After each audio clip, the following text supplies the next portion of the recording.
네, 인사드리겠습니다. 잘 들려요? 네. 안 들리는데? 잘 들립니다. 저는 해군사관학교 명예교수고요. 직책이 좀 길어요. 대구 카톨릭대 이순신학과 특임교수고요. 또 개인적으로는 그 네이버 블로그에 이순신 리더십 연구소를 운영하고 있는 임원빈 교수입니다. 안녕하세요.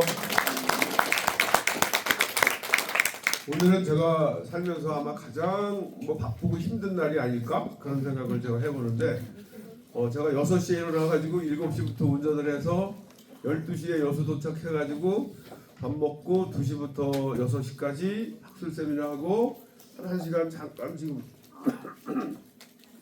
밥 먹고 지금 여기 와가지고 이제 2시간을 해야 돼요. 힘들겠죠? 네. 근데 이렇게 많은 분들 보니까 제가 에너지가 이제 또 팍팍 솟을 것 같아요. 저는 해군사관학교를 졸업했고요. 전공은 철학입니다. 철학하고도 유화학을 제가 공부했고요.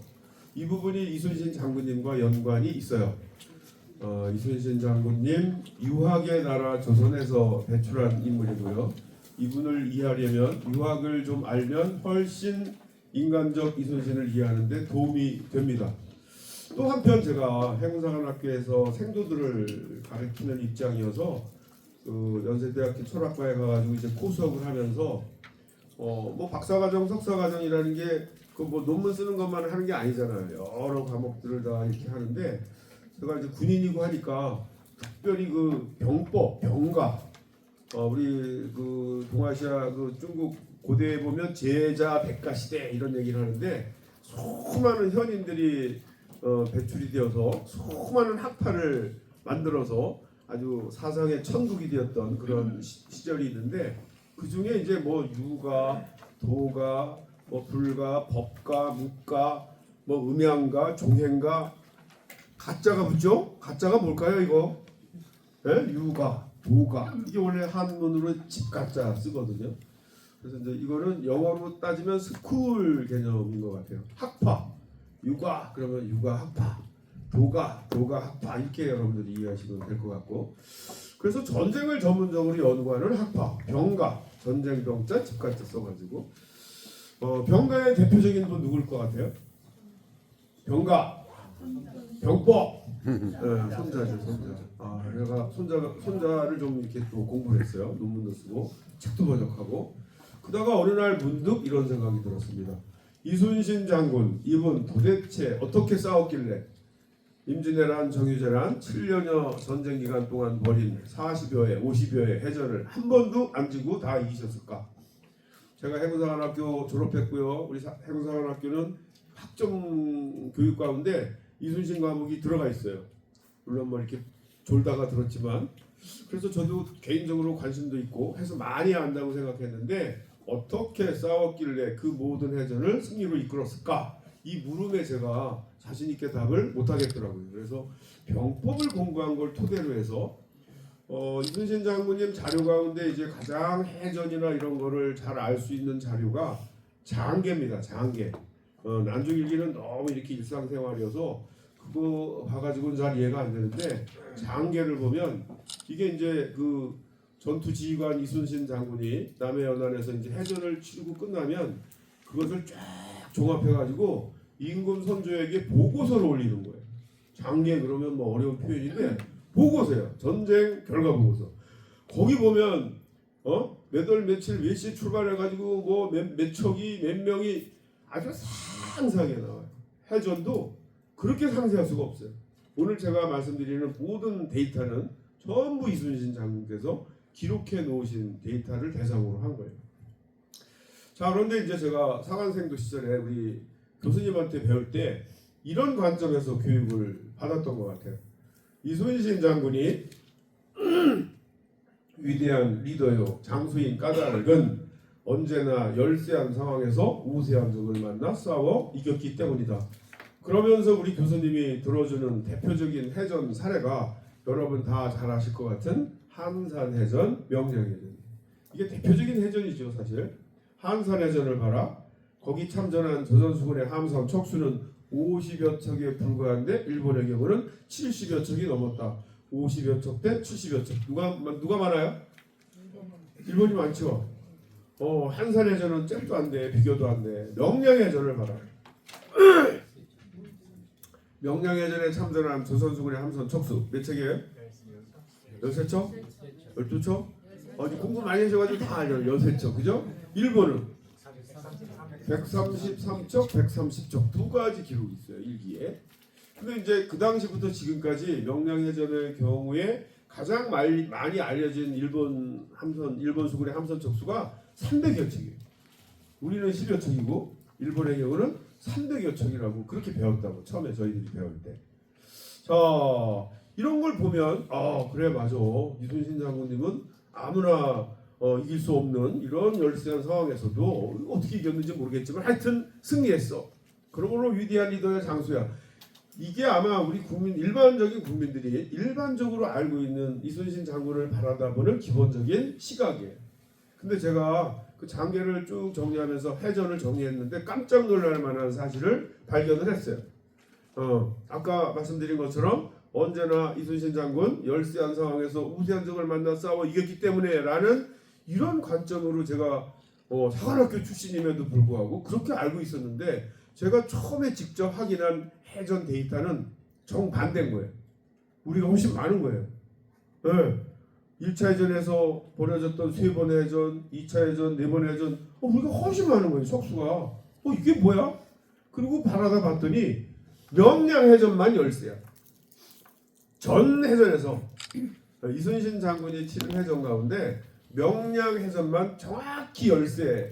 이거 누가 봐도 열세 아니에요? 10여 척 대 130여 척. 그런데 명량 해전 이외의 거의 대부분의 해전은 이순신 장군이 지휘하는 조선수군의 함선 척수가 일본보다 훨씬 많더란 말이에요.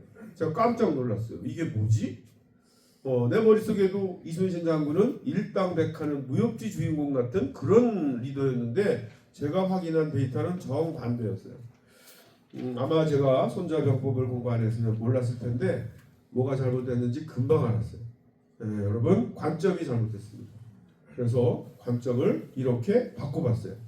이순신 장군이 위대한 리더요 장수인 까닭은 언제나 열세한 상황에서 우세한 적을 만나 싸워 이겼기 때문이 아니라 어떤 상황에서도 인위적으로 우세한 상황을 조성해서 분산된 열세의 적과 싸워 이겼기 때문에 위대한 리더요 장수다. 이해되시나요? 네. 이 관점의 차이 한마디로 1대 10, 1대 20, 1대 30의 열세한 상황에서 어떻게 용전부태가지고 싸워 이겼기 때문에 훌륭한 리더가 아니라 어떤 상황에서도 수단과 방법을 가리지 않고 10대 1, 20대 1, 30대 1의 우세한 상황을 만들어 놓고 싸웠기 때문에 위대한 리더요 훌륭한 장수다라는 관점으로의 전환. 이게 저의 이제 이순신 연구 시작이었습니다. 그렇게 해서 지금 거의 이제 한 30여 년 된 것 같아요. 오늘 말씀드릴 내용은 그런 관점에서 새롭게 정리한 내용을 이제 후반부 가면 리더십을 중심으로 해서 여러분들한테 말씀을 드리도록 하겠습니다. 자, 그런데 오늘이 이거는 이제 제가 그동안 써낸 책이고요. 보통 저를 많이 아신 분들도 이순신 연구회 전문가래 그러면 다 똑같은 줄 아는데 저는 역사학 하시면서 이렇게 이순신 연구하시는 분하고 전혀 다른 사람이에요. 네, 저는 이순신하고도 병법, 리더십 이 분야가 제 전문 분야고 이 분야 쪽으로 이렇게 연구 교육하는 사람이 우리나라에 지금 없어요. 없어. 제가 자신 있게 얘기합니다.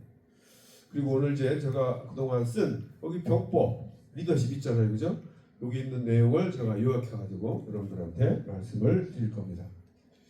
자, 그런데 오늘 참 공교롭게 제가 오늘 여수가 과연 최초의 이순신 삼도수군 통제형인가 이런 주제를 가지고 여수에서 이제 학술 세미나가 있었는데 그날이 오늘이잖아요. 그래서 제가 이렇게 머릿속에 생각하다가 오늘 제가 만나는 식기분들한테는 제가 저쪽에서 발표한 거 요약해가지고 잠깐 말씀드리는 게 좋을 것 같다. 그래서 제가 총기 있게 딱 취격을 해봤어요. 괜찮죠? 네. 네.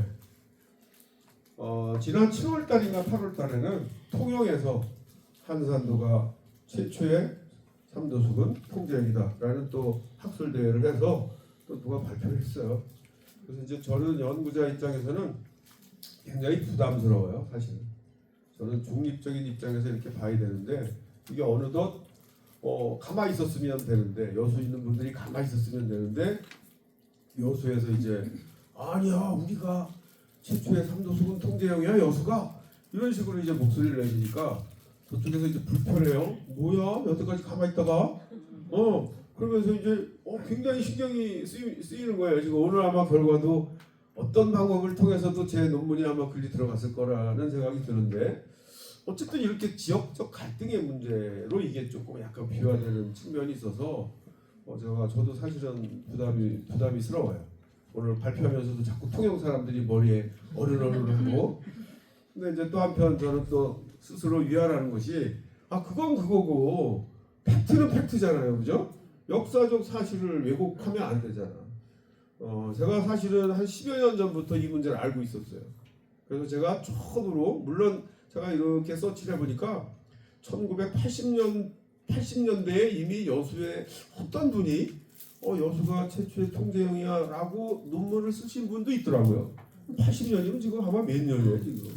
그러다가 아무 문제 없다가 없었어 그 뒤로. 그래서 제가 이제 2014년에 그것도 그 통영에서 저를 초청해가지고 난중일기 가지고 이제 학술 세미나를 하는데 제가 거기 가가지고요. 제 제목이 난중일기를 통해 본 한산도와 이순신인데 제가 그걸 이제 논문 쓰면서 이렇게 보니까 제가 평소에 의심을 가졌던 것 중에 아주 중요한 걸 발견을 해냈어요. 이순신 장군님은 일기에서 항상 여수를 본영이라고 표현하고 한산도를 진이라고 표현했어요. 영과 진, 본영, 본진, 본영, 한산진. 그래서 제가 그걸 딱 보고 제가 또 군인이잖아요. 일반 사람들은 이런 걸 잘 몰라. 군의 이런 편제나 조직이나 이런 걸 저는 금방 알았어요. 이거 잘못됐구나. 그런데 뭐 온갖 백과서전, 뭐 국가유산청 모든 지금까지 나온 기록에 전부 한산도가 최초의 삼도수군 통제형으로 지금 돼 있어요. 지금 그런 마당에 이제 여수분들이 아마 2022년 한 2년 전쯤부터 이제 관심을 가지시고 이제 이렇게 접근을 하시니까 이게 이제 이렇게 약간은 갈등의 상황이 이제 되기 한데 제가 이제 오늘 발표한 내용을 결론만 쫙 요약해가지고 한 10분 만에 여러분들한테 말씀을 드릴게요. 자, 여수가 최초의 삼도수군 통제형인 이유 제일 중요한 자료가 삼도수군 통제사 임명장에 해당하는 임금 선조가 내린 교서입니다. 교서. 여기에 이제 뭐 여러 가지 내용이 있는데 여러분들도 다 아시다시피 이순신 장군이 최초로 전라 좌수사 겸 삼도수군 통제사라는 직책을 받았다라는 거 아시죠? 네. 그거에 근거가 되는 문서예요. 그러면 상식적으로 아니 이순신 장군이 전라 좌수사 겸 삼도수군 통제사면 전라 좌수사가 어디 있어? 그럼 여수에 있는 전라 좌수형은 당연히 겸 삼도수군 통제형이 되는 거 아니에요? 그렇죠. 맞죠? 네. 이거 논리적인 거예요. 이거 빼도 박도 못 하는 거예요. 이렇게 되는 건데 여러분 그런 의문 안 들으셨어요? 들었죠? 이제 들었어요? 아니 저는 처음에 이걸 볼 때 제가 의아했어. 아니 이순신 장군 직책이 전라 좌수사 겸 삼도수군 통제사면 저는 철학을 했기 때문에 굉장히 머리가 논리적이라고. 그러면 당연히 여수는 전라 좌수영 겸 삼도수군 통제형 아니야? 이게 상식이고요. 이게 진리예요. 그런데 어떻게 한산도가 최초의 삼도수군 통제형이 됐지? 왜 이게 나를 포함해서 이제까지 이은상 선생을 비롯해서 지금까지 연구한다는 기라성 같은 전문 연구자들도 전부 다 한산도 통제형, 고하도 통제형, 고금도 통제형 이런 표현을 썼지? 지금 이렇게 제가 문제 제기하니까 이상하지 않나요? 이상한 거예요 이게 지금. 이거를 밝혀야 되는 거예요. 지금 시점이 지금 이 이슈가 그것과 연관되어 있어요. 단순히 여수가 최초의 삼도수군 통제형이다 뿐만 아니라 지금까지 학계에서 관행적으로 한산도 통제영 시절 이순신 장군을 얘기할 때 그렇게 우리가 시대 구분을 해요. 고화도 통제영 시절, 고금도 통제영 시절 이런 표현을 썼단 말이에요. 이거 제거해봐야 되잖아요. 자, 그런데 제가 이렇게 이제 왜 이게 이렇게 400여 년 전부터 꼬였나 봤더니 선조실록에 수정실록에 전라 좌수영을 한산도로 옮겼다라는 기록이 있어요. 그래서 한산도가 거기 전라 좌수영이 그리로 옮겨갔으니까 거기서 이순신 장군이 겸 삼도수군 통제사를 받았으니 전라 좌수영이 한산도에 있으니까 당연히 한산도가 전라 좌수영 겸 삼도수군 통제영 되는 거 아니에요? 이게 기본 논리예요. 아셨나요? 그래서 이제 제가 이걸 봤더니 뭐가 그 여수에서 한산도로 옮겼대. 근데 옮겼다는 내용이 다 달라. 이분의 행록에는 보면 진치는 곳으로 옮겼다고 그러고 이식의 시장을 보면 진을 옮겼다고 그러고 선조 수정 실록에 보면은 영을 옮겼다고 그러고 그러다가 이게 막 뒤섞여 있어요. 뭘 옮겼대. 옮겼는데 이게 어떤 식으로 흘러가냐면 영을 옮긴 거로 가요. 영을 옮긴 거로. 그 영을 옮기면 뭘 옮긴 거예요? 전라 좌수영을 옮긴 거잖아요. 그걸 인정하면 한산도가 최초의 삼도수군 통제영이 되는 거예요. 그래서 제가 궁금해가지고 이 이진 여기 표현하는 이진, 이영 이렇게 헷갈리게 모호하게 표현해놓은 이 본래의 뜻이 뭐야? 그래서 제가 봤더니 이순신 장군의 작품 속에 답이 있더라고요. 여러분 잘 아시는 양무, 호남, 시무국가 다 아시잖아요. 네, 호남이 없으면 이것은 국가가 없는 것입니다. 시로 그러므로 진진우 한산도하야 한산도로 나아가 진을 쳐서 이렇게 나와요. 진진우 한산도예요. 한산도에 나아가 진을 친 거예요. 맞아요, 안 맞아요? 맞아요. 이게 그 삼도수군 통제사 제수 받을 직전에 이런 상황이 벌어진 거예요. 이게 이순신 장군의 표현이에요. 진을 옮긴 거예요, 영을 옮긴 거예요. 진을 옮긴 거잖아요. 나아가서 진을 쳤다고. 왜? 일본 애들이 거길 뚫고 들어오면 호남이 위험하니까 나아가서 거기서 진을 치고 거기서 막은 거라고요. 이게 영이에요, 진이에요? 여러분들은 그러고 싶겠지만 통영 사람들은 다 그걸 영이라고 그런단 말이에요. 그래서 이제 문제가 생긴 거고 그래서 제가 이분의 행록에 나와 있는 이진, 진을 옮긴 게 정확한 표현이다. 이순신 장군은 나아가 진진 해가지고 한산도로 나아가 진을 쳤다. 진을 친 거죠. 어디 영을 옮겼다는 말이 어디 있어요.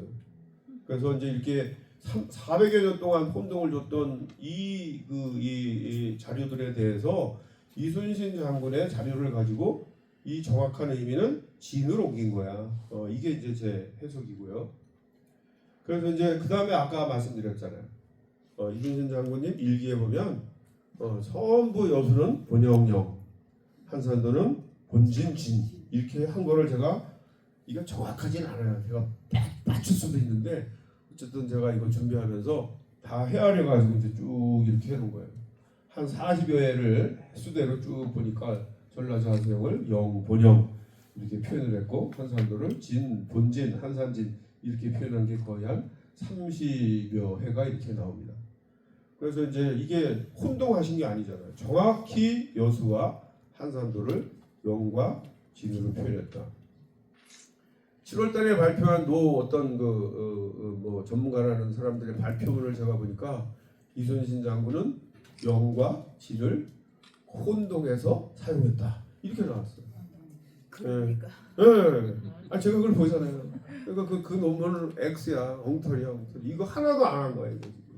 난중일기 이렇게 많이 나오는 영과 진을 전혀 난중이 이게 이렇게 얘기하면 안 되는데 그 난중일기를 번역하고 그런 사람이 어떻게 이런 내용을 모르고 이순신 장군은 진과 영을 구분해서 표현 안 했다, 혼동했다. 이게 말이 되냐고요. 그리고 이게요, 이거 제가 볼 때는 이거 하나만 가지면은 그 최초의 삼도수군 통제형 문제는 사실은 끝나는 거예요. 이순신 장군님이 이렇게 얘기했잖아요. 여수가 본영이고 한산도는 진이잖아. 이렇게 이런 사실이 있는데 뭘 가지고 거기가 최초의 삼도수군 통제형이라고 우기냐고요. 거기도 또 근거가 있어요. 여기 있잖아. 한산도가 통영이라며. 이런 게 조선시대 자료에 있단 말이에요. 그러니까 또 거기에 대해서 또 뭐라고 여러분 공박을 할까요? 제가 옛날에도 그 친구한테 얘기했어요. 기록되었다고 다 역사가 아니다.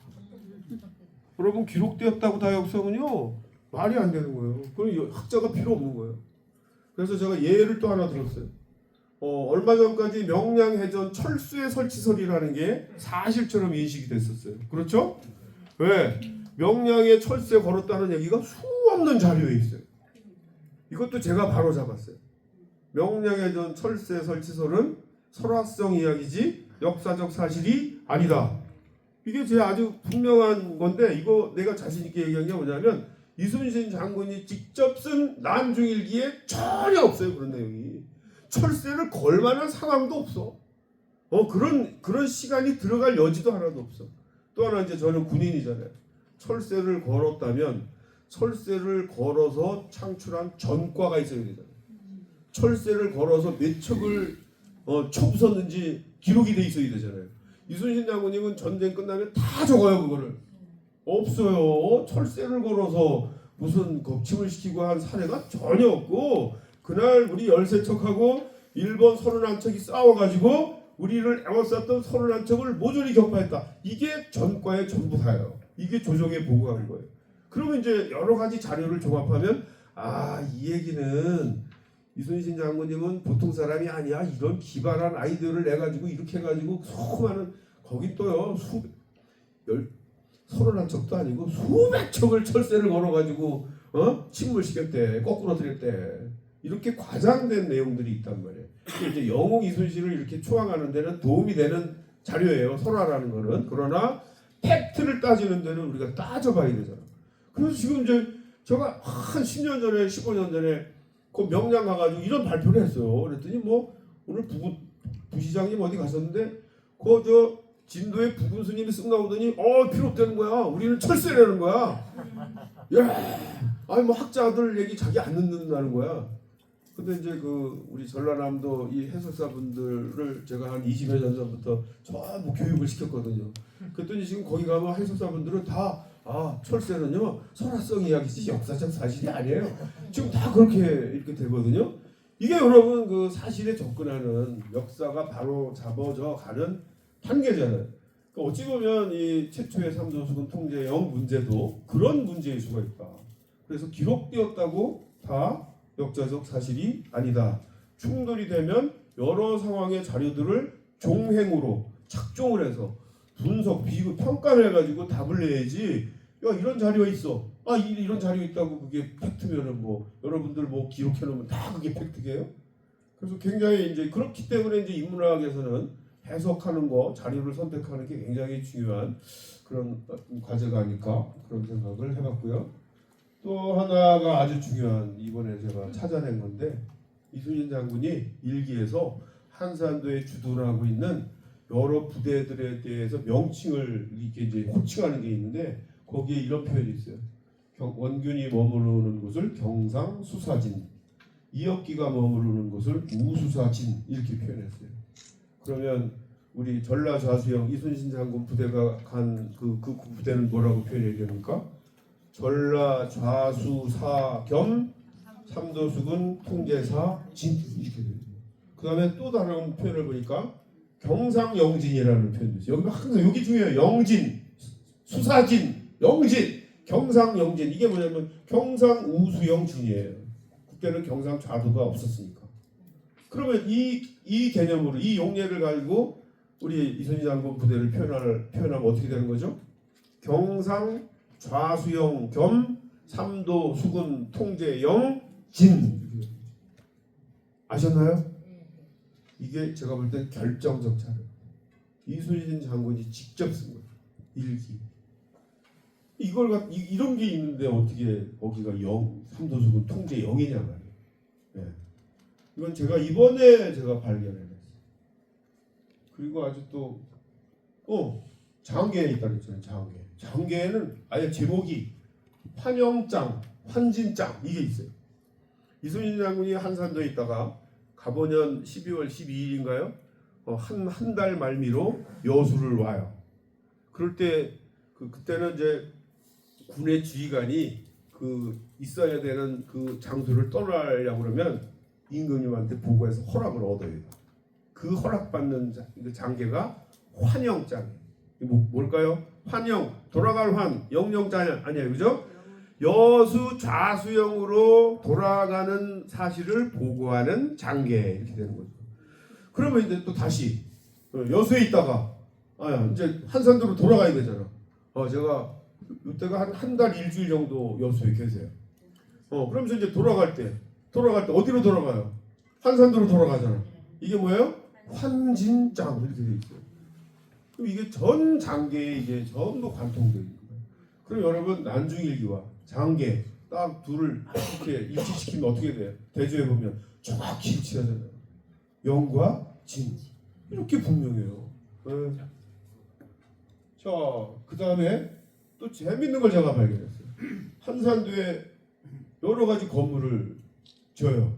그래서 이제 한산도 최초 통제형을 주장하는 사람은 한산도 봐라, 여기 뭐 운주당도 있고 건물도 있고 뭐 온갖 그 삼도수군 통제형으로서의 그런 건물들이 다 있다, 이런 식으로 또 주장하는 사람이 있는데, 제가 여기 보니까 일기에 이렇게 돼 있어요. 대청이 나오고요, 루가 나오고요, 사정이 나오고요, 새로 지은 루, 신루, 새로 지은 사정, 신정 이렇게 나와 있어요. 여기서 뭐 이상한 거 없나요? 건물에 이름이 없어. 이름이 없어. 이거는 정상적인 영이 아니야. 이름이 없어. 임시 군사시설. 자, 그리고 또 발견해냈어. 어느 날 뒤에 있는데, 어느 날 갑자기 한산도에서 말 타고 한산 뒷산으로 올라가가지고 대마도 보고 이렇게 보고 내려와가지고 뭐 밥을 먹고 이제 돌아오는데 진채로 돌아왔다 그래. 진채로 돌아왔다. 진채. 자기가 이렇게 머무르는 그 곳을 진채라고 표현했어요. 채가 뭐예요? 채가 울타리야, 울타리. 진의 울타리. 근데 울타리가 아니라 진의 울타리 내에 있는 군사시설을 총칭해서 진채 이렇게 표현해요. 그러면 전라 좌수영 그 성 안에 있는 건물을 총칭하면 뭐라고 부르면 될까요? 여러분, 영성이에요. 성도 울타리야, 채도 울타리야. 그러네 진의 울타리는 뭐예요? 채라고 표현하잖아. 구체구 채자에 얘 구체구 채자. 목책으로 이렇게 울타리를 만들어 놓은 임시시설이라는 거잖아요. 거기가 영이라면 영성이지. 그러나 정확하게 일기에서 한산도에 있는 그 지상의 그 군사시설 건물들을 진채 이렇게 표현했어요. 그럼 끝난 거 아니야 이제? 너무 많이 얘기해서 해도 필요 없는 거 아니에요, 그죠? 이렇게 한번 대조해 보세요. 제가 표도 잘 그렸어. 제가 직접 그린 거예요, 이거. 한번 대조해 보세요, 그죠? 영에는 저런 식으로 동원이 있어요. 진해루가 있어요. 다 정상적인 이름이 붙었어요. 한산도의 동원에 해당하는 대청, 진해루에 해당하는 루 다 있어. 있기는 나름대로 뭐가 있어. 그런데 이름이 없어. 자, 그래서 이제 기본적으로 그렇게 제가 오늘 발표한 내용이 교서에 기초한 논리적 측면, 서가문, 난중일기, 장계 전부 이순신 장군이 직접 작성한 사료입니다. 이런 관점에서 또 한편 한산도에 건립된 이 시설물들에 대한 이렇게 분석을 해보니 1593년에 최초로 설립된 삼도수군 통제형의 본영은 여수다, 이렇게 결론이고요. 그러면 이제 한산도를 또 자리매김을 해줘야 돼요. 그래서 이 문제는 여수와 한산도의 관계를 얘기해줘야 돼요. 근데 저쪽 사람들은 관계를 얘기 안 해요. 그냥 거기가 삼도수군 통제형이라는 것만 하고, 내가 이렇게 얘기를 해보면 거기가 최초의 삼도수군 통제형이다 이렇게 주장만 하지, 그러면 한산도가 삼도수군 최초의 통제형이면 여수는 뭐야? 설명해 보세요. 뭐라고 그래야 되죠? 그 나올 수 있는 게 진밖에 없어. 여기가 진이에요? 근데 그런 얘기를 못 하잖아. 본인이 생각해도 아니니까. 그래서 그게 굉장히 궁색해요. 저는 이제 이거 하면서 늘 그럼 한산도는 뭘까? 여수는 뭘까? 둘의 관계는 뭘까? 일기를 보면 이 둘의 관계가 계속 나와요. 여기 탐선이 계속 정기적으로 운영이 되고요. 항상 본영에 누가 갔다, 진에 또 누가 갔다. 이런 걸 보면은 이건 누가 봐도 그런 논란의 여지가 없는데 왜 400여 년 전부터 오늘에 이르기까지 우리 국민 모두들은 대부분 다 한산도가 최초의 삼도 수군 통제형이다 이렇게 알고 있을까? 몰라서 모르면 당하는 거지 뭐. 그리고 이제 여수가 최초의 통제형이다 이런 말은 어디에도 없어요. 그런데 한산도가 통영이다라는 말이 있어. 그러니까 저 사람들은 그런 재료를 가지고 이제 계속 주장해 오는 건데 제가 이제 반론을 제기하는 거는 그런 어떤 문헌에 있다 없다 이게 중요한 게 아니라 내용을 보자 내용을. 그리고 설명을 해야 될 거 아니야 그 당시에 한산도와 여수에서 어떤 일이 있었는지 이렇게 이순신 장군은 자세하게 이렇게 적어놓고 있는데 이런 자료는 다 제껴놓고 이 자료를 안 써요. 통영 한산도가 최초의 삼도 수군 통제형이다 이거 주장하는 사람들은 이순신 장군 자료를 하나도 안 써요. 그래서 이걸 딱 보면 제가 자신 있게 말씀드릴 수 있어요. 이걸 보면 다 이걸 인정할 수밖에 없어. 그리고 제 주변에 있는 이순신 연구한다는 분들 말이죠. 거의 뭐 99.9% 그러네 이렇게 돼 있어요 지금. 그래서 제가 얘기하는 거지 여기 와가지고 아무도 저를 안 따라오면 제가 하겠습니까 이걸?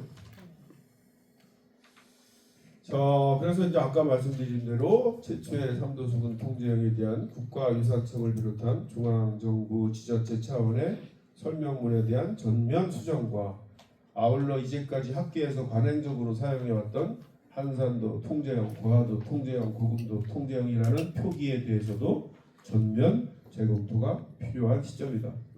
이쪽에 제일 역사 쪽에 공부 많이 했던 그 이민웅 교수를 제가 어제 충주에서 만났어요. 술 한잔 딱 먹으면서 네 모르는 거 내가 알려줄게 하면서 요 몇 가지를 알려줬어요. 그랬더니 눈이 번쩍 들어가지고 그러네요 이러고 갔어요. 되게 분위기가 이래요. 연구한 분들 중에 제가 이렇게 설명해가지고 노하거나 뭐 반대하거나 그런 분을 제가 본 적이 없어요. 그래서 전체적인 상황은 굉장히 고무적입니다. 왜? 팩트니까. 끝.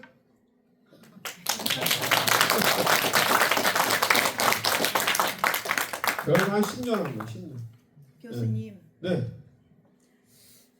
저는 여성 입장이라 네. 그런지 어머님을 모시고 출장제 가시나요? 안 모시고 가잖아요. 근데 여수는 어머니가 계시는 곳이 있거든요.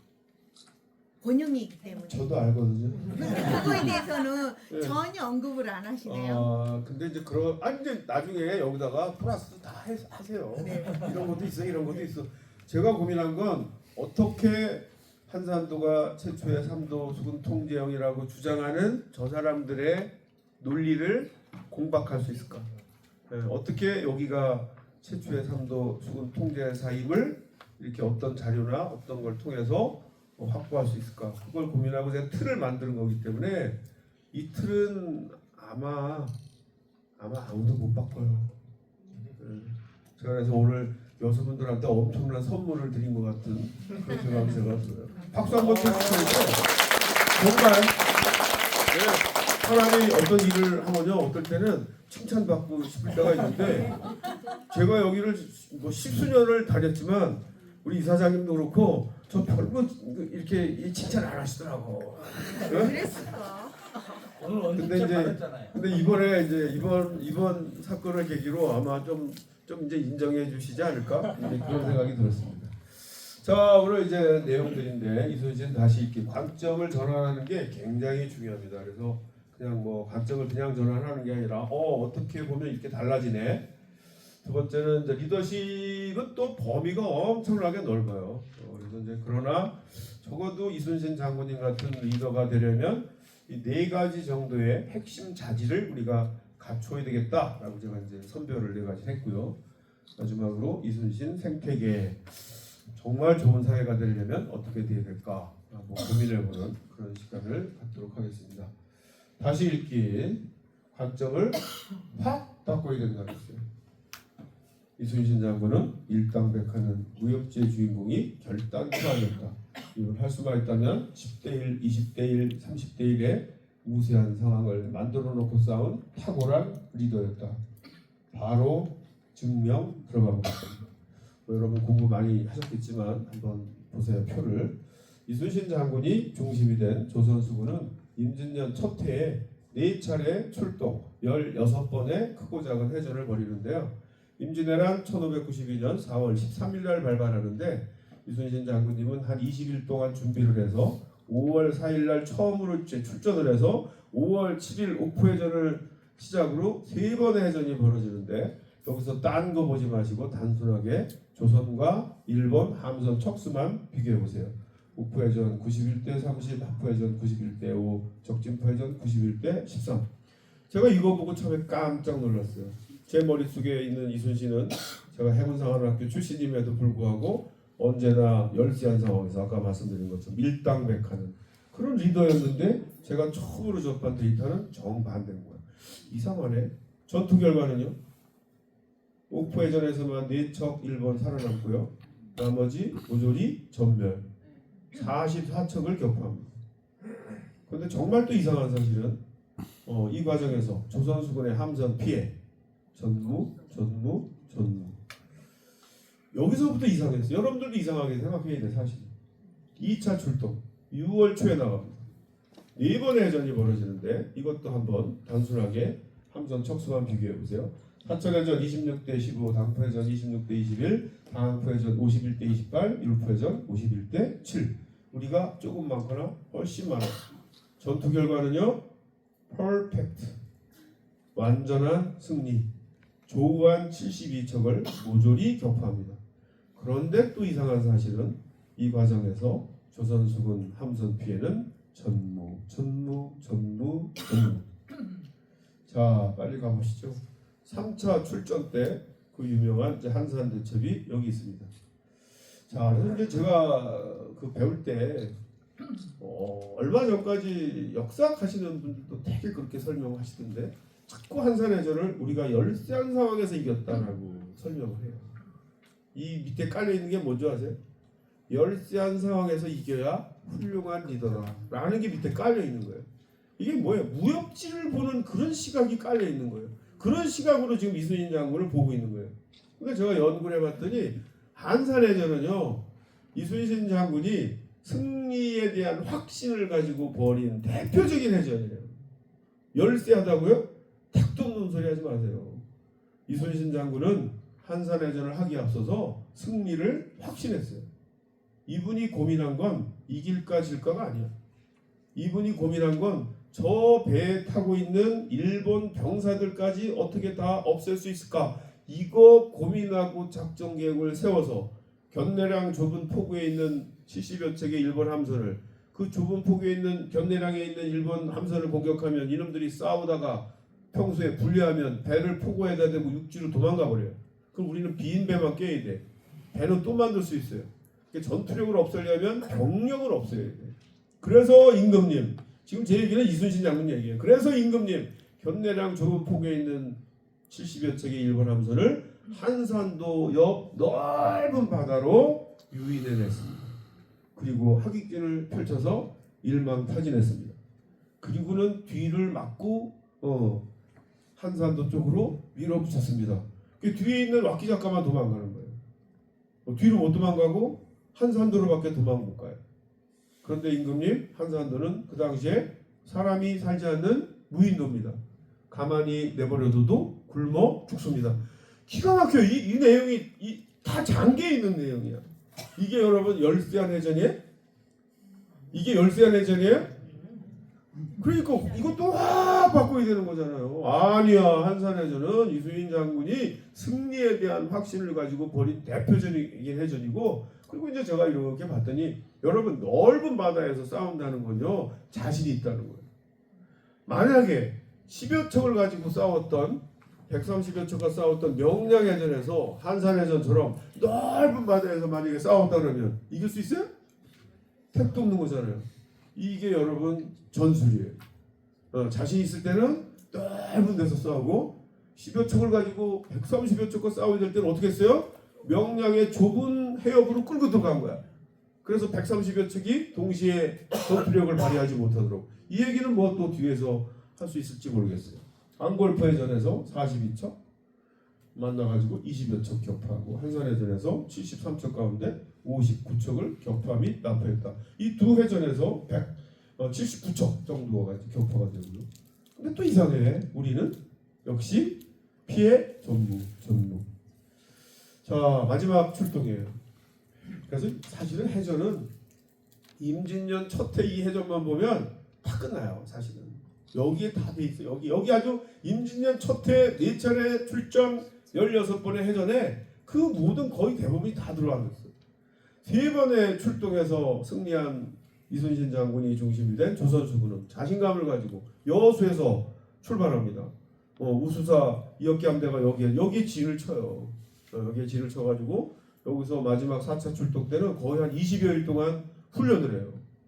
전라 우수영 함대와 전라 좌수영 함대가 여기서 한 20여일 동안 출동을 해가지고 이제 180여 척이 부산을 향해서 쫙 출동을 하는 거예요.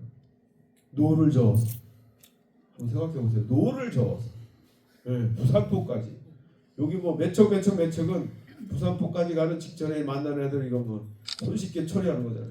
그리고 딱 들어갔더니 470여 척이 쫙 정박해 있는데 부산포 해전은 명실상부한 해전이 아니에요. 여러분들이 생각하는 470여 척이 안 나와. 그냥 포구에다가 배를 대고 조총 들고 무기 들고 뒷산으로 올라가가지고 6곳에 진을 치고 거기서 총 쏘는 거야. 조총. 우리는 배를 타고 들락날락 하면서 싸우고 우리는 바다에서 흔들리는 얘네들은 육지에서. 이게 여러분 부산포 해전이에요. 우리보다 처음으로 훨씬 많잖아. 470여 척. 나 궁금해. 이놈들이 다 나왔으면요. 그래서 여기서 막 그냥 엉켜가지고 싸웠으면 어떻게 될지 몰라. 근데 천만다행으로 안 나왔어요. 그래서 제가 이렇게 추정을 해봤더니 한산해전, 그 안골포해전에서 이제 실패한 게 도요토미한테 보고가 되니까 도요토미 히데요시가 명령을 내려요. 앞으로 조선수군 만나면 해전하지 말고 회피하라. 네? 그래서 어찌 보면 그래서 이제 한산해전이 의미가 굉장히 큰 거예요. 그 한산해전을 기점으로 해전을 거의 포기하는 거예요. 안 되는구나. 그래서 이제 어찌 보면 이 임진년 첫 해부터 도요토미 히데요시의 조선 침략 전략은 어찌 보면 여기에서부터 좌절되는 거예요. 안 되는 거예요. 수로가 다 막힌 거잖아요. 해로가 다 막힌 거잖아요. 그래서 기본적으로 이제 도요토미는 조선을 침략을 해서 지상군이 뭐 저 평양, 평안도, 함경도까지 다 들어가고 그다음에 이제 전진대에 있는 그 지상부대에 보급, 군량을 내야 되잖아요. 이게 이제 남해를 통해서 서해를 통해서 올라가면서 한강, 대동강, 청천강, 압록강 이런 식으로 이제 쫙 가면 수륙으로 조선을 침략을 하는 건데 첫 해부터 개박살이 난 거예요. 그러니까 이 4차 출동에서 몇 척? 134척 정도를 격파하잖아. 우리는 기가 막히잖아요. 또 빵척이야. 그럼 여러분 1, 2, 3, 4차 4차례 출동 16건의 크고 작은 해전에서 우리는 일본의 함선 330여 척 이상을 격파하는데 우리는 빵척이라고. 여러분 공부하셨지만 이 데이터 이렇게 보시니까 새롭지 않나요? 네, 기가 막히지 않나요? 박수 한번 쳐보세요. 정말 이거는 무슨 제가 볼 때는 무슨 만화 같아요. 만화 같잖아. 당시의 전투가 어떤 전투예요? 정말 무지막지한 전투예요. 걸리면 싸그리 다 죽이고 다 베고 목 다 따고 귀 자르고 정말 그런 아주 전투인데 뿌리가 없어. 우리 배가 전혀 겹치면 안 되잖아요. 이게요 세계 해전사상 동서양을 막론하고 이런 결과는 없어요. 전무후무 330대 빵. 여러분 이해되나요? 이 결과가 이해돼요? 여기서부터 사실은 의문점이 나오셔야 돼요. 여러 가지 의문점. 저는 처음에 어떤 생각이 머리에 들었는지 아세요? 제가 처음에 이런 데이터를 보고 이상하네. 내가 역사 시간에 배울 때는 아무도 전쟁 준비 안 하고 맨날 동인이다 서인이다 당파 싸움하고 고모양 국골로 있다가 침략을 당해서 20일도 안 돼가지고 수도 한성 뺏기고 임금 손주는 우주로 도망가고 뭐 이런 굉장히 부정적이고 자학적인 역사인식을 내가 가지고 있는데 그렇게 그 말을 다 믿는다면 아무도 전쟁 준비 안 했다면 330대 빵이 과연 나올 수 있을까요?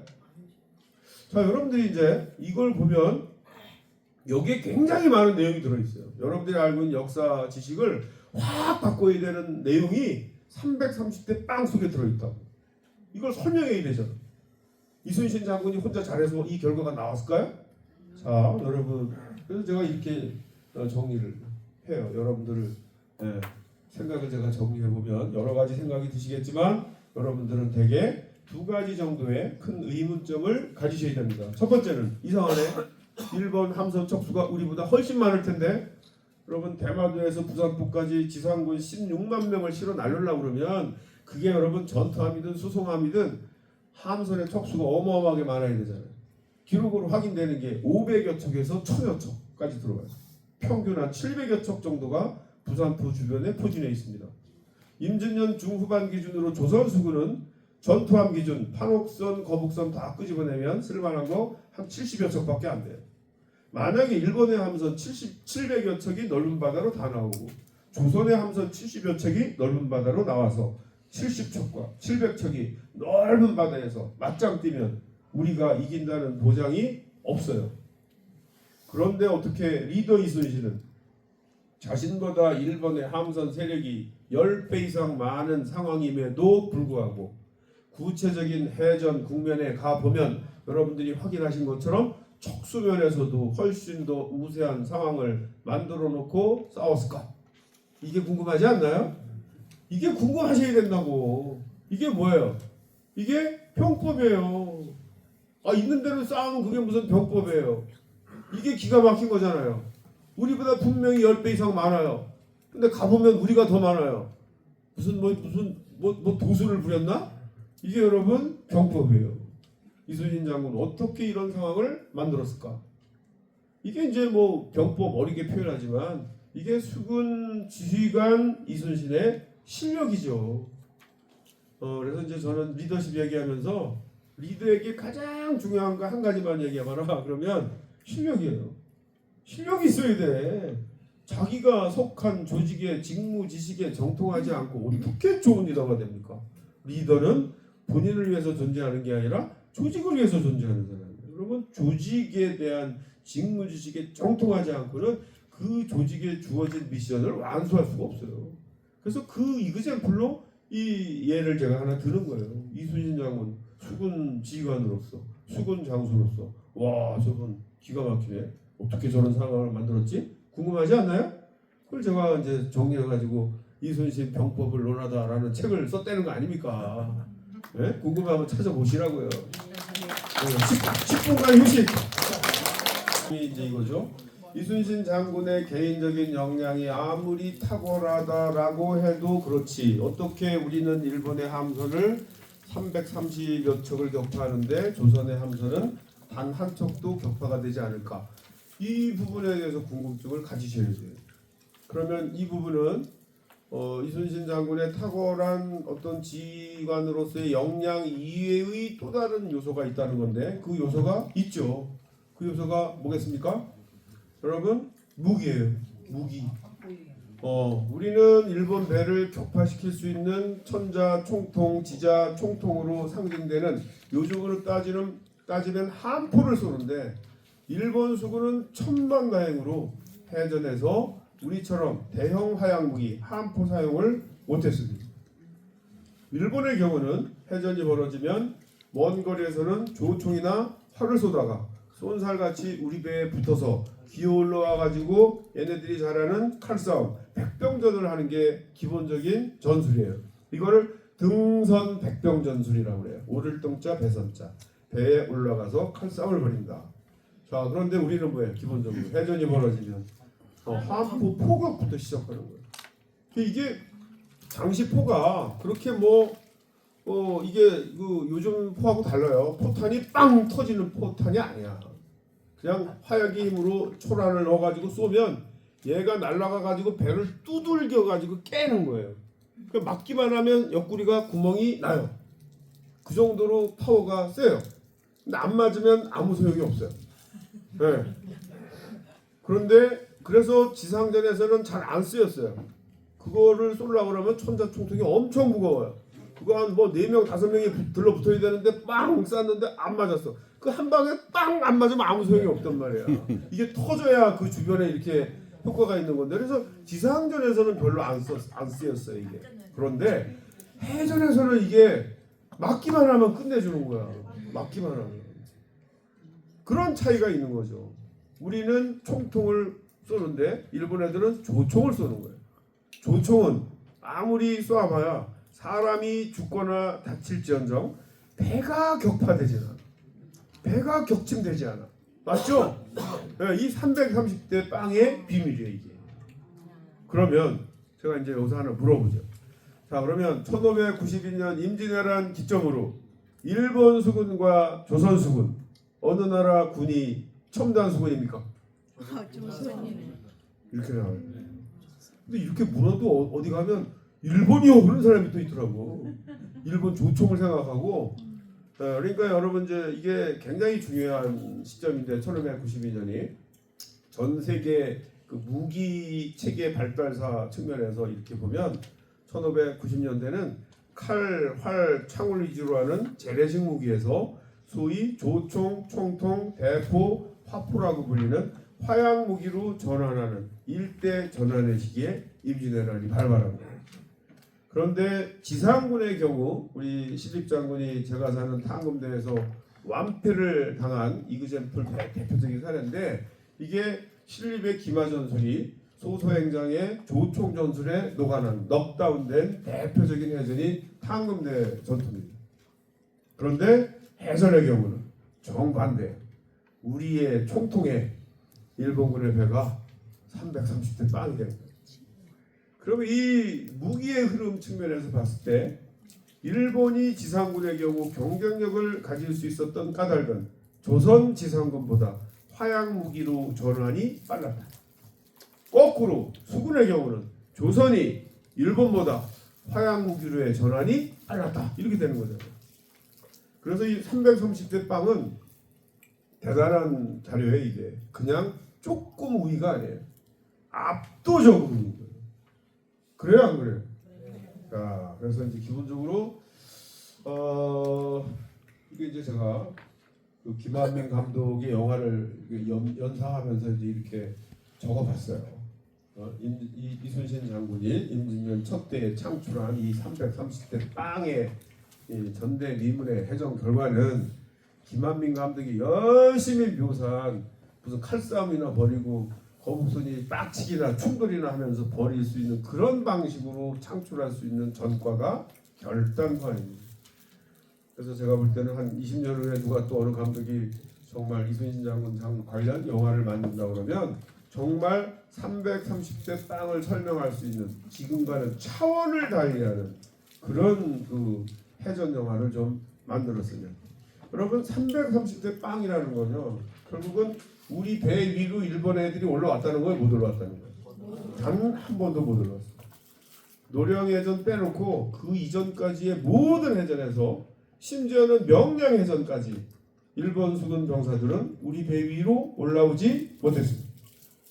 그게 이제 명량해전의 전과가 그걸 보여주는 거예요. 명량해전 전과가 어떻게 되죠? 31대 빵. 우리 13쪽 그대로 다 살아남았어요. 전과가 어떻게 될까요? 우리의 전과 31쪽 격침시키고요. 100명만 따져도 한 3천여 명 죽은 거잖아요. 네. 우리는 13척 그대로 보존. 몇 명 죽었을까요?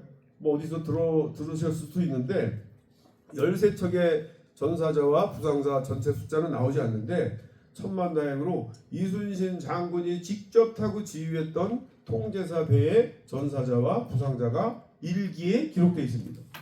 전사자 2명, 부상자 3명. 그 김한민 감독이 만든 영화 명량 보셨나요?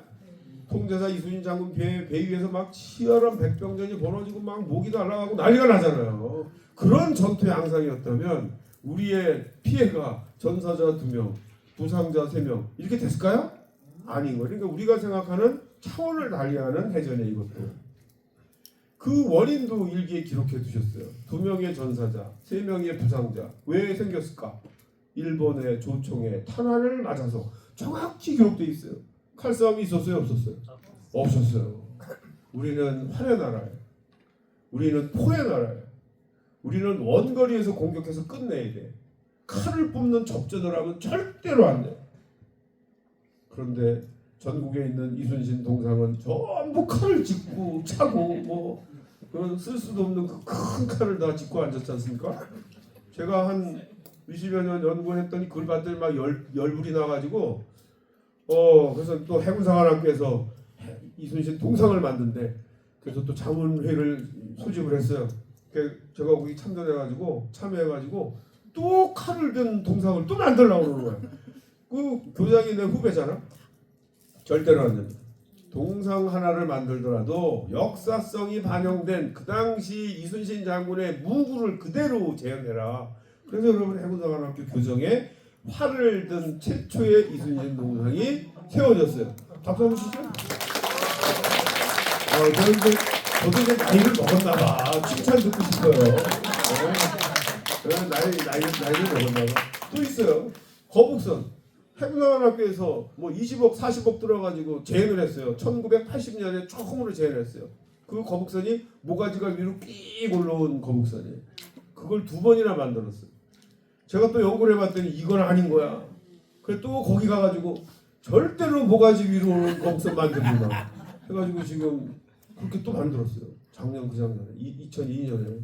그래서 기왕에 거북선을 만들려면 조선 후기 거북선이 아니라 임진왜란 해전에서 이순신 장군이 썼던 거북선을 만들어야지 무슨 놈의 거죠? 조선 후기 거북선을 만들어가지고 이순신을 연상하게 만드냐? 제가 했는데 관철이 됐어요. 제가 한 거 많죠? 네.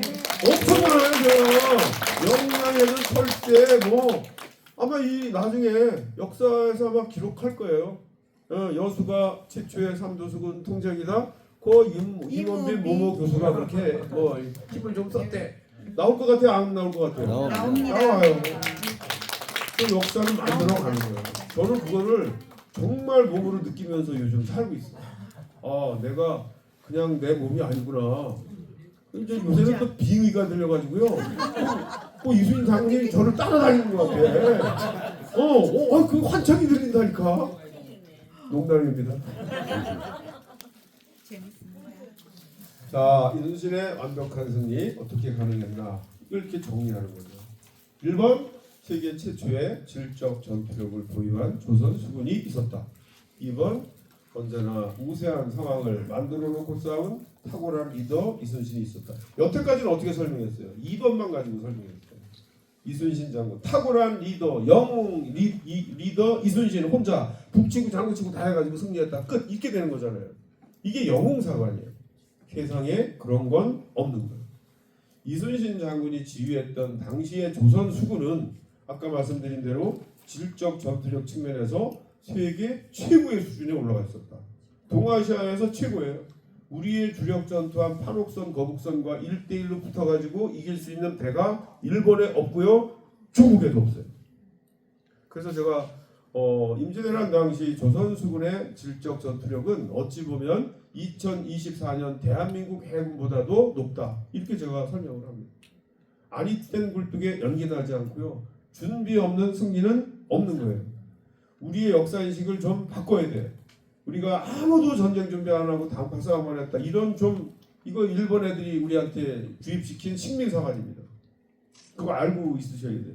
이것도 이제 이런 측면으로 우리가 벗어나야 돼요.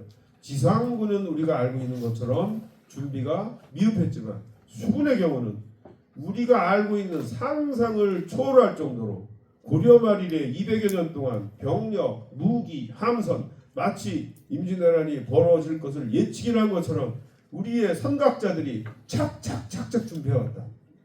이런 결과물 속에서 탁월한 리더 이순신이 여기에 이제 리더 역량이 가미됨으로 인해서 이런 전성무패의 승리 신화가 창출됐다. 이렇게 이제 우리가 구도를 만들면 이해하기가 훨씬 쉽죠.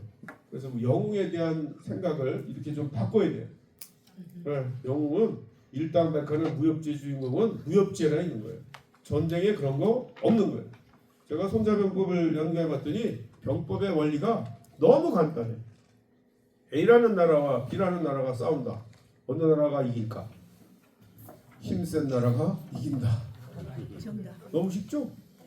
이게 병법이에요. 그러니까 전투에서 이긴다? 어떻게 이겨요? 약한 놈이 강한 놈을. 열세한 놈이 우세한 놈을 어떻게 이겨요?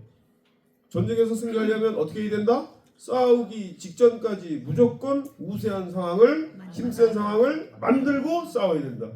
이 병법의 원리를 이순신 장군의 사례를 보면 정확히 적용을 했어요. 이분 질 전투를 안 해요. 다 이겼으니까. 말이 되잖아요. 지는 전투는 결단코 하지 않습니다. 설명드린 거고, 조선은 수군 강국이었다. 이런 얘기 들어보셨나요? 네, 들어보신 적이 없잖아. 난 너무 자랑스러워 이게. 이거 얘기할 때마다.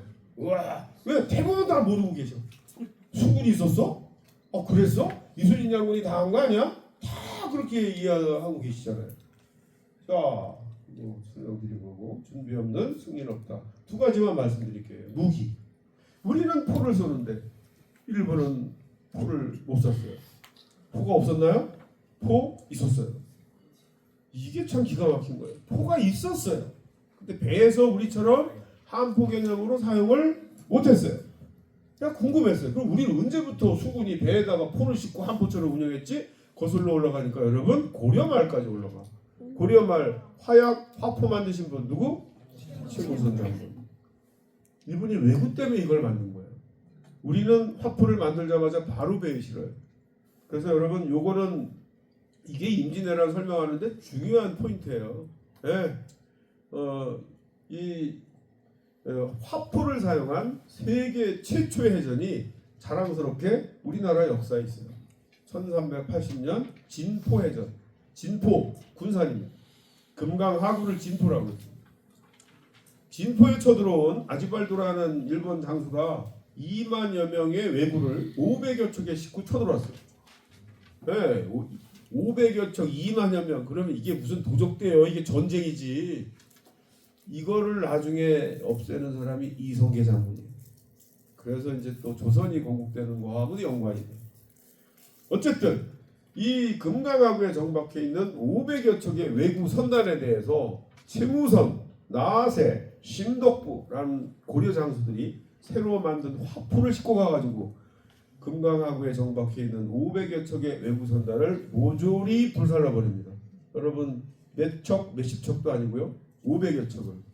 이게 여러분 화포를 사용한 세계 최초의 전입니다.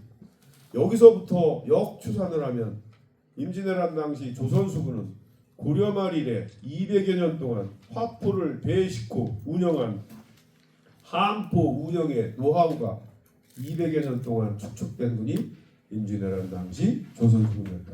뭘 얘기하는 거야 이게? 당시 수준의 재래식 포를 배에서 함포 개념으로 동서양을 통틀어서 가장 능숙하게 총통 포격 전술을 구사할 수 있었던 군이 임진왜란 당시 조선수군이었다. 이렇게 되는 거예요. 그래서 제가 세계 최고의 질적 전투력을 보유한 조선수군이 존재했다. 이렇게 되면 우리 역사에 대한 자부심이 좀 가져지지 않나요? 맨날 당파 싸움 하는 얘기만 듣다가 저도 놀랐어요. 저도 그때 그 감동 때문에 이걸 정리해가지고 지금 여러분들한테 말씀을 드리는 거예요. 제가 그때 너무 감동을 받았어. 이런 게 있는데 왜 우리는 맨날 당파 싸움이나 하는 그런 부정적인 역사 그런 이미지만 내 머릿속에 있지? 지금도 지금 20년이 지나서 제가 이렇게 말씀해보면 되게 다 그래요. 되게 다 그런 수준에 계시더라고요. 자, 그래서 이제 우리는 아까 우리가 첨단 수군이라고 했잖아요. 우리 수군의 주력 무기가 전부 화약무기예요. 화약무기. 화약무기 플러스 우리가 잘 아는 게 또 뭐죠? 활. 포를 쏴가지고 이제 타격을 입힌 다음에 그 다음에 이제 일정한 거리에서 활을 쏘는데 활을 너무 잘 쏘. 깡그리 죽이고 한 놈도 못 쏴. 이순신 장군님만 활 잘 쏜 게 아니에요. 우리나라는 다 활을 잘 쏴. 무관뿐만 아니라 문관도 활을 잘 쏴. 이게 국가 스포츠예요. 그래서 양궁 잘하는 거야. 근데 이 화려의 나라라는 이거는 사실은 유학하고 관련이 있어요. 유학. 공자님, 맹자님 유학하고 활을 쏘는 게 인격 수양의 한 과목이에요. 6개 과목이 있는데 그 과정에 하나가 습사 해가지고 활을 쏘는 게 그 선비가 되는 심신을 단련하는 굉장히 중요한 방법이어서 조선은 문관이나 무관이나 기본적으로 전부 활을 쏩니다. 여러분 권율 도원수 문관이에요, 무관이에요? 문관입니다. 그런데 합참의장을 하잖아요. 근데 그 배경은 활을 쏠 수 있습니다. 우리 문관들은 다 활을 쏴. 기가 막히게 써 그것도. 이순신 장군만 잘 쏘는 게 아니더라고요. 정말 다 잘 써요. 깡그리 다 죽여버려요. 기가 막히게. 자, 두 번째로 말씀드릴 게 배입니다. 배. 좋은 배 있어야 돼요. 좋은 배. 우리는 이순신 장군님 그러면 거북선을 생각하는데 거북선을 많이 안 만들었어요. 한산해전 때 확인되는 게 두세 척. 자료로 확인되는 맥시멈이 5척. 한산해전 때 동원된 전투함이 일본 측 기록을 보면 총 58척인데 거북선이 3척이고 55척이 판옥선이에요. 그럼 주력 전투함이 뭐예요? 판옥선이에요. 판옥선. 요즘은 판옥선을 많이 아세요. 이제 뭐 영화도 보고 또 뭐 우리 해서 판옥선 어떤 배? 판옥선의 가장 큰 특징은 큰 배, 크다, 높다, 크다. 이게 이제 제가 이렇게 실록을 추적을 했다는 거 아닙니까? 임진왜란 발발 71년 전부터 조선 조정에서는 임금님 큰 배를 만들어야 됩니다. 라는 대선 건조 논의가 본격적으로 시작이 됩니다. 임금이 깜짝 놀라잖아요. 새로운 배 만들려고 그러면 국밥 돈이 엄청 들잖아. 아니 배가 이렇게 많은데 왜 또 새로운 배 만들자고 그러는 거야? 아, 예, 임금님, 우리가 수군이 있기 때문에 외구가 쳐들어오면 배를 타고 맞서 나가서 원거리에서 활을 쏘는데 저놈들도 활을 쏩니다. 근데 저놈들은 활을 쏘다가 쏜살같이 우리 배에 붙어서 기어올라 와가지고 칼싸움을 벌이는데 임금님 칼싸움에 관한 한 지준입니다. 이건 우리가 어떻게 훈련을 통해서 극복할 수 있는 내용이 아닙니다. 자, 그러면 임금님 또 묻죠? 아니 그러면 배를 크게 만들면 그 칼싸움 못하는 문제가 어떻게 해결되는데? 아, 예, 임금님, 우리가 배를 크게 만들면 이놈들이 활 쏘다가 쏜살같이 우리 배에 붙는데 우리 배가 상대적으로 크게 되니까 이놈들이 와가지고는 마치 성 아래서 성 위를 올라가는 이 국면이 하나가 추가가 됩니다. 기어 올라올 때는 칼싸움을 못하잖아. 기어 올라올 때 위에서 아래를 보면서 긴 창을 가지고 찔러대면 경쟁력이 있습니다. 이렇게 해서 만들어진 게 판옥선이에요. 판옥선 왜 이렇게 크게 만들었다고요? 이렇게 제가 물으면 여러분들은 칼싸움 못해서요. 이렇게 대답하시는 거예요. 왜 이렇게 배를 크게 만들었다고요? 칼싸움 못해서요. 응용 문제 됩니다. 거북선 왜 이상한 모양의 등 거북 등 모양의 뚜껑을 덮었을까요? 칼싸움을 눈치는 있으시네. 동일한 거예요. 그래서 이게 얼마나 중요한지 몰라요. 전부 칼싸움 못했기 때문에 만들어진 배가 판옥선이고 칼싸움 못해서 만들어진 배가 거북선. 아니 뚜껑을 왜 덮어서 거북선? 네, 거북선은 뒤에서 설명드릴게요. 자, 그래서 이제 기본적으로 이게 이제 우리의 주력 전투함 판옥선과 일본의 새끼군의 이제 가상도인데 마치 거북선은 바다 위에 성 같지 않아요? 기어 올라오라고. 그리고 우리 칼싸움 못할 때 기어 올라올 때 위에서 공격하면 우리가 이길 수 있다고. 이 개념이에요. 일본 애들은 또 큰 배도 있어요.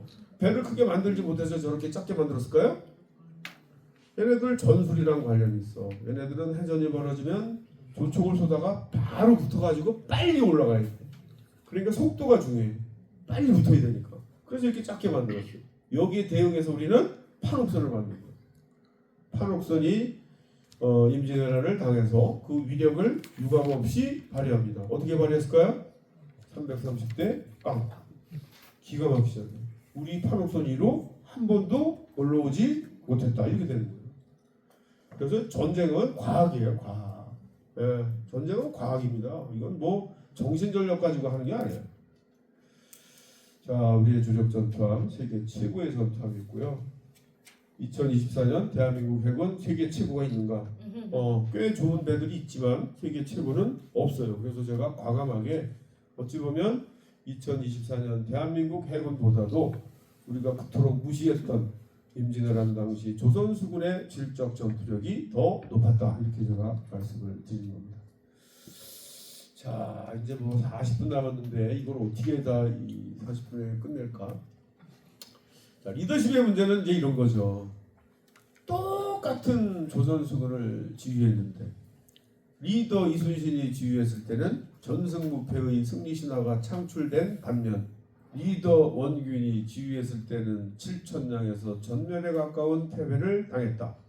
이걸 보면 질적 전투력도 굉장히 중요하지만 첨단 수군도 중요하지만 못지않게 리더의 리더십도 못지않게 중요하다라는 것을 보여주는 대표적인 사례가 원균의 7천장 해전입니다. 그래요, 안 그래요? 네, 여기 설명할 게 굉장히 많지만 우리가 리더십 차원에서 이렇게 비교를 해보면 너무나 이렇게 분명히 확연하게 대비가 되지 않습니까? 자, 그리고 이제 여기 적어놓은 것처럼 이순신과 함께했을 때 죽기를 각오하고 싸웠던 조선수군 장병들이 왜 리더 원균과 함께했을 때는 도망가기에 바쁜 오합지졸로 변해 있었을까? 이 내용이 실록에 가득 차 있어요. 임금 선조가 막 신하들을 질타해요. 내가 들어보니 칠천장 해전에서 원균도 잘못한 게 뭐 좀 있겠지만 그 밑에 있는 부하놈들이 전부 대장을 두고 도망가가지고 그 모양 그 꼴이 됐다더라. 무슨 얘기야 이게 지금? 예, 이게 뭔가 지휘가 안 된 거예요 지금. 뭔가 이 조선 그 삼도수군 통계사에 지휘가 전혀 맥히지 않은 거예요. 전부 다 도망가게 뿔뿔이 흩어지다가 각계격파되는 그 이전까지 그렇게 잘 싸웠던 조선수군 장병들이 문제는 리더십이다. 자, 그래서 저는 리더가 갖춰야 할 자질을 여기 지금 4가지 써놨는데 2가지 정도로 응축해서 표현해봐라. 그러면 이렇게 말씀드립니다. 하나는 전문성이고요. 또 하나는 도덕성입니다. 제가 철학 선생이잖아요. 전문성과 도덕성 좀 어려운 표현일 수도 있는데 리더십의 두 바퀴입니다. 그래서 제가 이제 동양 철학을 유학을 공부했기 때문에 한 30여 년 동안 고민을 했겠지 않습니까? 뭐가 한국인들이 요구하는 그 리더의 자질은 뭐가 있을까? 한국인들은 리더에게 도대체 뭘 요구하지? 그런 고민을 하다가 어느 날 문득 아주 쉬운 우리의 패턴을 제가 찾아냈어요. 우리가 이런 얘기 하잖아요. 공부만 잘하면 뭐해? 사람이 되지. 똑똑하면 뭐해? 사람이 되지. 능력만 있으면 뭐해? 사람이 되지. 이게 여러분 리더십의 핵심이에요. 이거는 전 세계에 다 통용되는 거예요. 똑똑하다, 능력 있다 라는 건 뭐예요? 이게 실력이에요. 리더가 갖춰야 할 실력이고요. 사람이 돼야지라는 건 뭐예요? 이게 이제 조금 어렵게 표현하면 도덕성인데 이 부분이 저처럼 철학 전공하지 않은 분들한테는 어려운 분야예요. 사실은 다 알고 있는 것 같지만 설명을 잘 못해요. 그래서 제가 일단은 도덕성이라는 표현을 썼어요. 그래서 기본적으로 한국인들이 요구하는 게 뭐냐? 전문성과 도덕성을 조화롭게 겸비할 것을 요구하는 거예요. 리더에게. 우리가 우리의 대통령이나 뭐 뽑을 때도 그거 보잖아요. 장관 청문회 할 때도 뭐에 많이 걸려요? 그죠? 맨날 뭐 이렇게 위장 전입하고 뭐 하고 주식 어떻고 저떻고 라는 얘기가 다 뭐예요? 도덕성과 관련된 거예요. 낙하산은 뭐예요? 낙하산 실력도 없는데 권력자와 가깝다고 내려온 거예요. 뭐 이게 전문성에 문제 있는 거예요. 그래요, 안 그래요? 전문성과 도덕성 이렇게 이제 우리가 연관시키면 그렇구나. 2가지만 있으면 다 되는 거죠. 이순신 장군 어떤 분이라고요? 전문성과 도덕성을 겸비한 한국적 리더의 표상이다. 이렇게 되는 거죠. 그래서 우리가 이순신 장군 배우는 거 아니에요? 자, 전문성 바퀴는 안으로 들어가면 2가지 요소로 나뉩니다. 하나는 직무지식이고요. 또 하나는 변화, 혁신 역량입니다. 변화에 대한 대응 능력이 너무 중요하기 때문에 하나를 끄집어낸 거죠, 사실은. 자, 그러면 이순신과 연관시켜 볼까요? 이순신 장군 어느 정도의 직무 지식을 가지고 있는 분이에요, 이분이? 이미 제가 말씀드렸어요. 리더 이순신 도대체 어떻게 했길래 자신보다 일본의 함선 세력이 10배 이상 많은 상황임에도 불구하고 구체적인 해전 국면에 가보면 척수면에서도 우세한 상황을 만들어 놓고 싸웠을까? 만들어 놓고 싸운 거 여러분 데이터에서 봤잖아요. 이거보다 이순신 장군의 실력을 더 가늠해 볼 수 있는 지표가 어디 있겠어요? 어떻게 그런 상황을 만들었느냐?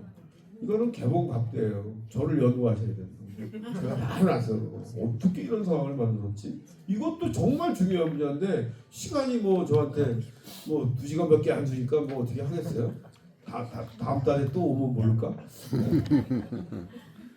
자, 전문성 밖에 이제 나머지 요소가 이제 변화 혁신 역량인데 이순신 장군 변화 혁신 역량의 상징물 뭘 것 같아요? 당연히 거북선입니다. 이제 거북선 좀 설명해야 될 것 같아요. 아니 포를 쏘는 판옥선이 있음에도 불구하고 왜 이순신은 이상한 모양의 거북선을 만들었을까? 뭔가 포를 쏘는 판옥선에 담겨놓은 포격이 문제가 있기 때문에 그걸 보완할 목적으로 거북선을 만든 것 같지 않아요? 그랬을 것 같아요. 제가 볼 때. 그러면 포를 쏘는 판옥선 문제가 뭘까요? 문제가 뭘까요? 아까도 어떤 얘기했는데 포를 쏴서 맞기만 하면 끝내주는데 안 맞아. 이게 제가 만들어서 쏴봤더니 안 맞아. 포탄은요 1000m, 800m까지 나가요. 1km까지. 나가면 뭐해? 안 맞으면 아무 소용 없는데 터지지도 않는데. 그 제가 봤더니 100m? 택도 없어요. 100m 어떻게 맞춰? 이게 배가 출렁출렁거리고 조준 체계가 엉성하잖아. 고각 가지고 이렇게 하는 건데 그게 맞겠냐고요. 여기서 또 과학이 나오는 거야. 맞기만 하면 끝내주는데 문제가 있어 항상. 어떻게 하면 명중률 문제를 해결할 수 있을까? 그렇잖아요. 금방 나오는 거예요. 가까이 가서 쏘면 될 거 아니야. 근데 가까이 가서 쏘면 어떤 문제가 있냐면 당시 포가 어떤 문제가 있냐면 화약을 쟁겨가지고 빵 쏘고 나서 다시 재장전하는데 3분에서 5분 걸려요. 그러면 30m에서 쐈는데 불발탄이 나오거나 안 맞았어. 그럼 우리 재장전하는데 3분에서 5분 걸려. 그러면 그 30m 노조 오는 데는 30초면 들어와요. 그럼 끼올러 와가지고 칼선 버리면 우리 다 죽는단 말이야. 거북선이 끝내주는 배예요. 얘는 돌격선인데 이제까지 김만민 감독이 어떻게 설명했어? 가서 충돌하는 걸로 설명했잖아. 거북선은 충돌용이 아니에요. 거북선은 가까이 가서 포를 쏘므로 인해서 포의 명중률 문제 해결하려고 돌격선이 된 거예요. 거북등 모양의 뚜껑은요? 아까 이제 그런 위험한 상황이 벌어지잖아요. 너무 가까이 가 있기 때문에 불발탄이 나오거나 치명적 타격을 입히지 못할 경우 역공격을 당한다. 칼싸움에. 그래서 칼싸움 잘하는 일본 애들이 우리 배 안으로 들어오지 못하도록 원천적으로 차단한 거예요. 방어벽을 쌓은 거야. 배에 뛰어들면 또 찔리라고 등어리에다가 쇠꼬챙이 꽂아놓고 이 위에 거석을 덮고 이게 여러분 거북선이에요. 이걸 보면 이 조선에 살았던 이순신이라는 분이 전 세계에 이런 어떤 무기 체계의 변화, 전술의 변화 이런 거를 정확히 꿰뚫고 있었다는 거 아니에요. 적어도 일본에 대해서. 일본 수군의 해전 전술의 장단점, 조선 수군의 해전 전술의 장단점을 정확히 꿰뚫고 우리의 장점은 극대화시키고 적군의 장점은 무력화시키는 목적으로 거북선을 만든 거잖아요. 그래야 안 그래요? 왜 가까이 돌격한다고요? 우리의 장기인 포의 명중률 문제 높이려고. 왜 거북등 모양의 뚜껑을 덮었다고요? 일본의 장기인 백병전을 무력화시킬 목적으로. 우리의 장기는 극대화시키고 적군의 장점은 최소화시킨다. 무력화시킨다. 기가 막히잖아요. 이게 거북선이에요. 근데 여태까지 어떻게 다 배웠어요? 맨날 깝치기나 하고 충돌이나 하고. 이런 충돌 전술은요 저 고대 시대에 썼어. 고대 시대 해전에서 그거를 갖다가 그 세계 최첨단의 우리의 거북선과 판옥선을 그런 식으로 재래식 해전 전술, 충돌 전술이라는 그런 식으로 그려놓고 와 훌륭하다, 위대하다 이러면 되겠습니까? 안 되겠습니까? 또 칼싸움을 또 왜 맨날 거기다 나와? 칼싸움 한 번도 없었어요. 그거 없어도 정말 차원이 다른 영화 만들 수 있을 것 같은데 감독이 거기에 대한 이해가 없는 거예요. 아무리 설명해줘도 듣는 척 해놓고 나중에 가서 지수주도 만든. 자 이제 도덕성 바퀴로 넘어가 보겠습니다. 도덕성 바퀴도 안으로 들어가면 두 가지 요소로 나뉩니다. 하나는 가치의식이고요. 또 하나는 인격의 문제입니다. 한 30여 년 전에 우리 또래들이 늘 들었던 얘기가 뭐냐면 가치의식, 인격 그런 게 밥 먹여주냐? 막 1등에 임마 출세. 부장님도 그런 얘기 들으셨죠? 우리 시대가 그렇게 살았어요. 출세, 수단과 방법을 가리지 말고 돈 벌어 1등에 정말 스트레스 많이 받았어요. 그런 시대에 살았다고. 자 그런데 이 전쟁은 말이죠. 가치의식이 결여된 전쟁은 100% 범죄 행위입니다. 전쟁은 사람을 죽여야 돼요. 제가 사관학교에서 30여 년 동안 가르친 거예요. 전쟁이 되면 쏘이도 죽일 수 있는 상황이 돼요. 군사적 필요성에 의해서 양민을 죽일 수도 있어요. 근데 아무리 제가 배워봐도 무슨 명분으로 사람을 죽이는 게 여러분 합리화될 수 있겠어요? 그런 건 없어요. 그래서 전쟁은 안 해야 돼요. 전쟁을 하면 무조건 사람이 죽어. 지금도 죽고 있어요. 우리 북한 애들까지 가가지고 죽고 있다고. 전쟁을 안 해야 되는데 인류의 역사는 아이러니하게도 전쟁의 역사예요. 전쟁 승리의 역사예요. 그것도. 그래서 전쟁을 피할 수 없다면 우리는 전쟁을 이제 조금 제한해서 가치를 구현하는 전쟁을 해야지 뭘 가치한 전쟁을 하면 안 된다라는 거예요. 가치의식이 결여된 대표적인 전쟁, 히틀러의 전쟁, 일본 제국주의 전쟁. 이제 아마 좀 지나면 푸틴의 전쟁도 들어갈 수 있을지도 모르고요. 저 이스라엘 하마스 이건 도대체 복잡해가지고 알 수가 없는데 제가 요새 정리를 했어요. 그러면 전쟁들이 다 뭔 줄 아십니까? 권력자들의 권력 욕구의 연장선상. 트럼프도 그렇고요. 저 이스라엘 총리 네타냐후인가요? 거기도 그렇고요. 이제는 조금 지나니까 우크라이나의 젤렌스키도 그래. 가만히 들여다보세요. 권력을 위한 전쟁이에요. 밑에 들어있는 게 뭐예요? 욕망입니다. 어떤 개인, 어떤 그룹, 어떤 민족, 어떤 나라. 그러니까 철학적으로 보면 다 범죄입니다. 그런 전쟁을 하면 안 돼요. 이순신 장군에게 임진왜란은 정의의 전쟁이었습니다. 수천 년 동안 조선의 은혜를 입어온 일본이 어느 날 갑자기 아무런 이유 없이 조선을 침략해서 백성을 도륙하고 임금이 있는 도성을 침탈하는 만행을 보면서 이순신 하늘을 보고 맹세합니다.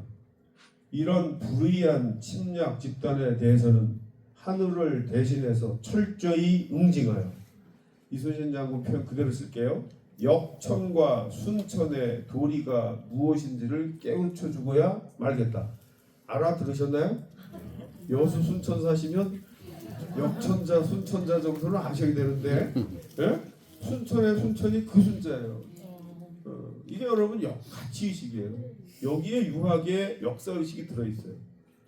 맹자 명심보감에 그런 얘기가 있잖아요. 역천자는 망하고 순천자는 흥한다. 그런 세상을 만들어야 되는 거잖아요. 말은 쉽잖아요. 근데 이게 안 되니까 이렇게 나오는 거잖아요.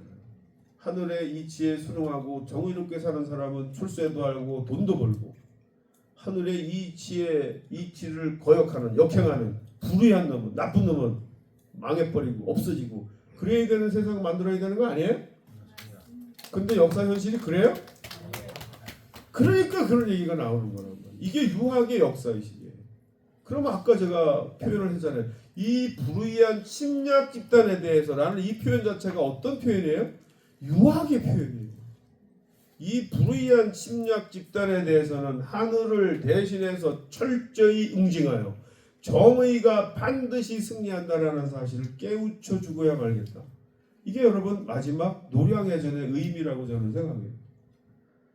여기 순천의 소서행정이 이제 조명수군 연합함대에서 퇴로가 봉쇄된 상황에서 소서행정이 이순신 장군에게 뇌물을 갖다 막 바쳐요.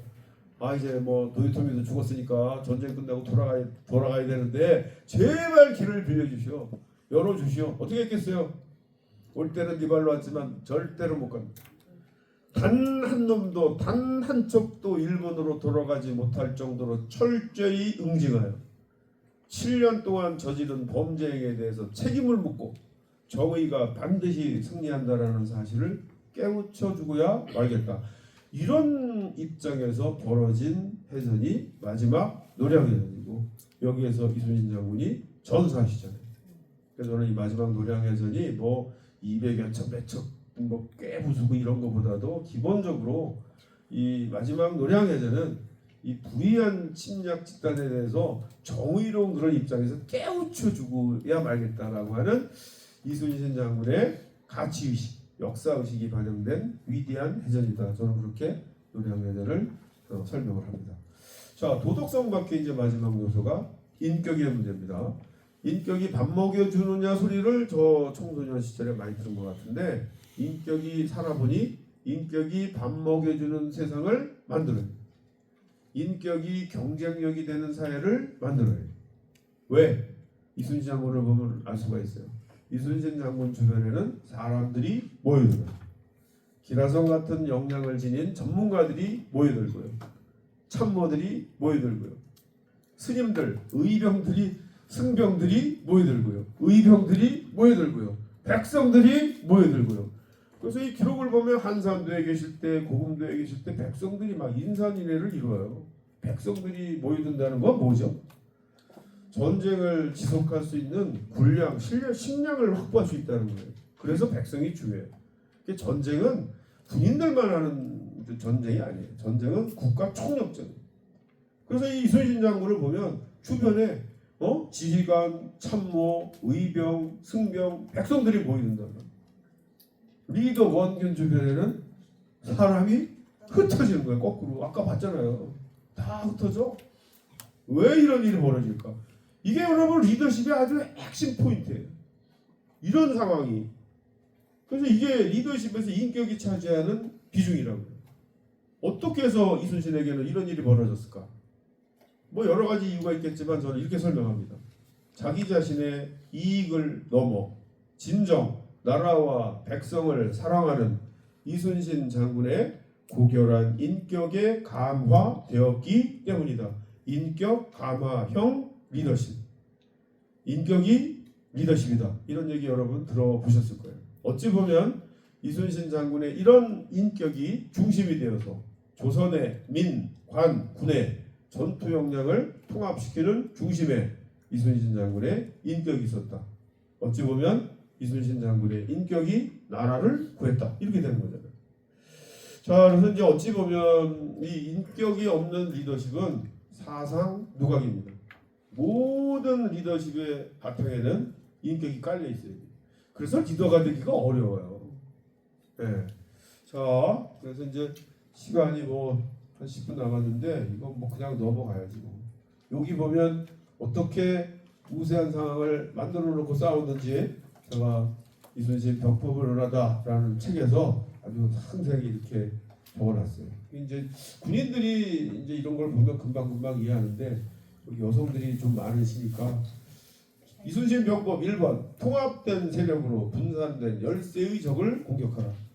이순신 장군은 한 번도 단독 작전을 하지 않습니다. 이순신 장군은 일본이 자신보다 10배 이상 많다는 걸 알았기 때문에 이 세력 함선 세력 면에서 늘 스트레스를 가지고 있어요. 그래서 우리는 단독으로 움직이면 안 돼. 우리는 항상 가용한 모든 함선 세력을 다 통합해서 움직여야 돼. 그래서 이순신 장군이 전라 좌수영 함대만으로도 해전을 안 해요. 기다렸다가 전라 우수영 2억 개 함대가 와가지고 통합하고요. 쭉 가다가 이제 또 노량 주변에 있는 경상 우수사 원균하고 또 통합해가지고 항상 삼도 수군이 나중에는 충청도에서 내려오는 수군과 통합해가지고 이게 같이 움직여요. 여러분 한번 가만히 보세요. 해전 사례를 한번 가만히 보세요. 단독 작전을 절대로 하지 않습니다. 그런데 아까 여러분들이 임진년 첫 해 보신 데이터 있지 않습니까? 우리가 훨씬 많잖아요. 일본 애들은 왜 이렇게 작았을까요? 16만 명을 이제 육지에 이제 퍼나르고 일본 수군이 할 일이 없잖아. 그러니까 이제 와 이건 우리 세상이야 그러면서 부대별로 경쟁적으로 남의 연안을 약탈하는 게 시작된 거예요. 부대별로. 이것도 욕심에 눈이 멀면 이게 그렇잖아요. 가서 빼뜨리면 다 자기 거니까. 그런 식으로 이제 부대별로 막 흩어져 가지고 노략질하는 일본 부대들을 각계격파. 예? 분산되어서 흩어져 가지고 노략질하는 놈들을 통합된 조선 함대가 쥐도새도 모르게 접근해 가지고 부대별로 각계격파하는 거예요. 전체적으로 합치면 우리보다 10배가 많은데 가보면 우리가 더 많아. 왜요? 우리는 통합된 반면 일본 수군은 부대별로 분산된 상태에서 해전을 벌이기 때문에 그런 거 같아요? 안 그런 거 같아요? 이게 여러분 병법이에요. 이게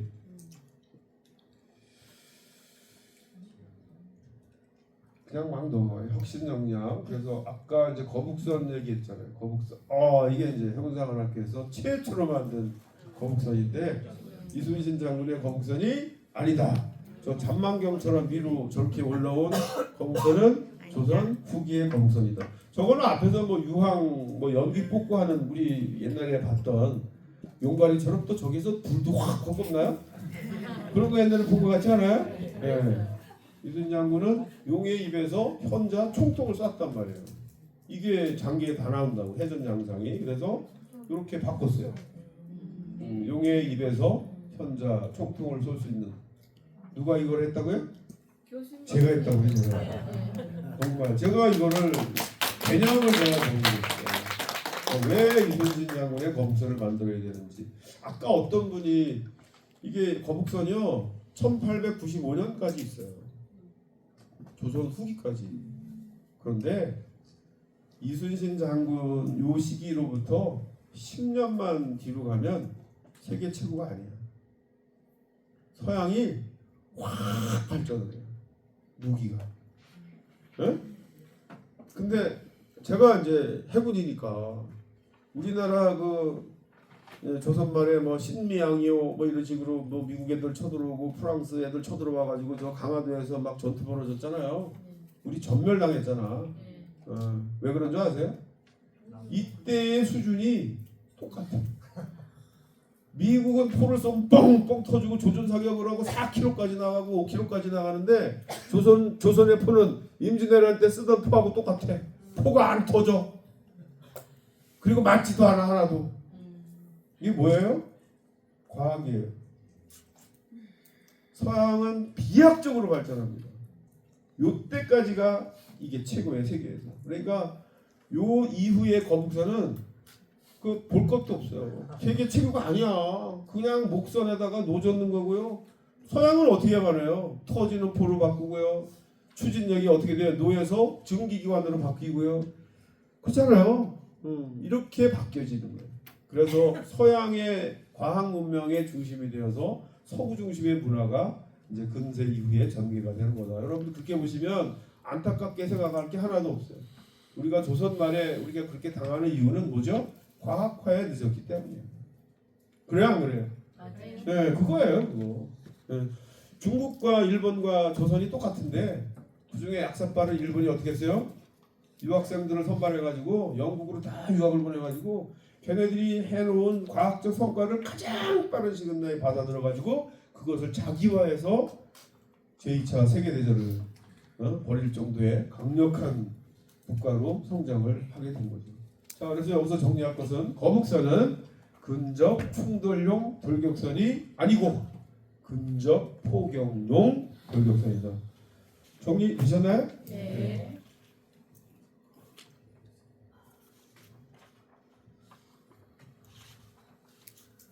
하객진.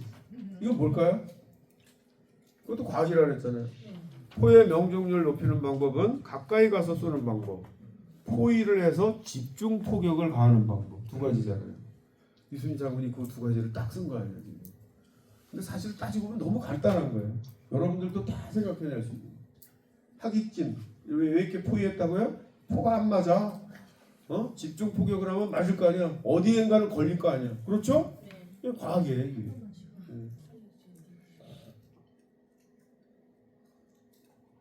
제가 설명드린 쫙 보시면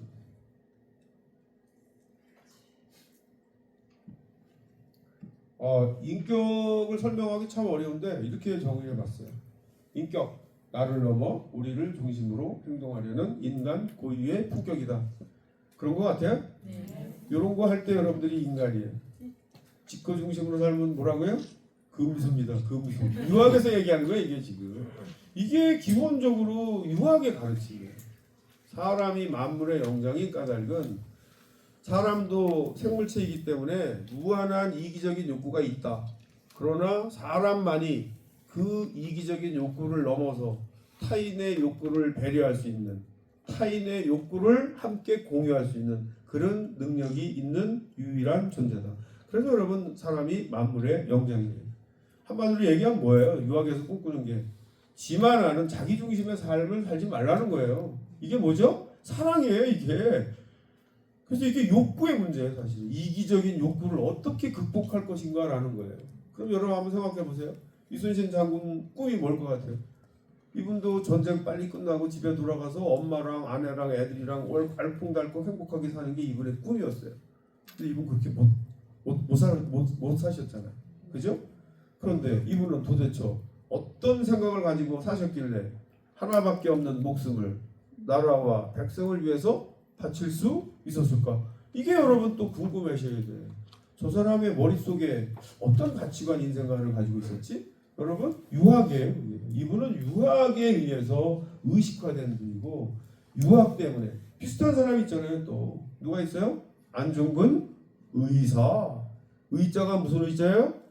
오르르 의자잖아요. 이게 유학이에요 다. 예, 정의, 의. 예, 의롭게 살지 못할지언정 내가 목숨을 잃더라도 의를 저버릴 수 없다. 이거 누구의 가르침이라고요? 유학의 가르침이에요. 이게. 이런 생각을 가지고 사신 분이 이순신 장군이다. 사람들이 몰려들었어요. 자, 이게 이제 이순신 장군의 파워입니다. 전쟁은 혼자 하는 게 아니잖아요. 이분 주변에 정말 배를 어떻게 이순신 장군이 만들어? 조선 기술자가 만들지.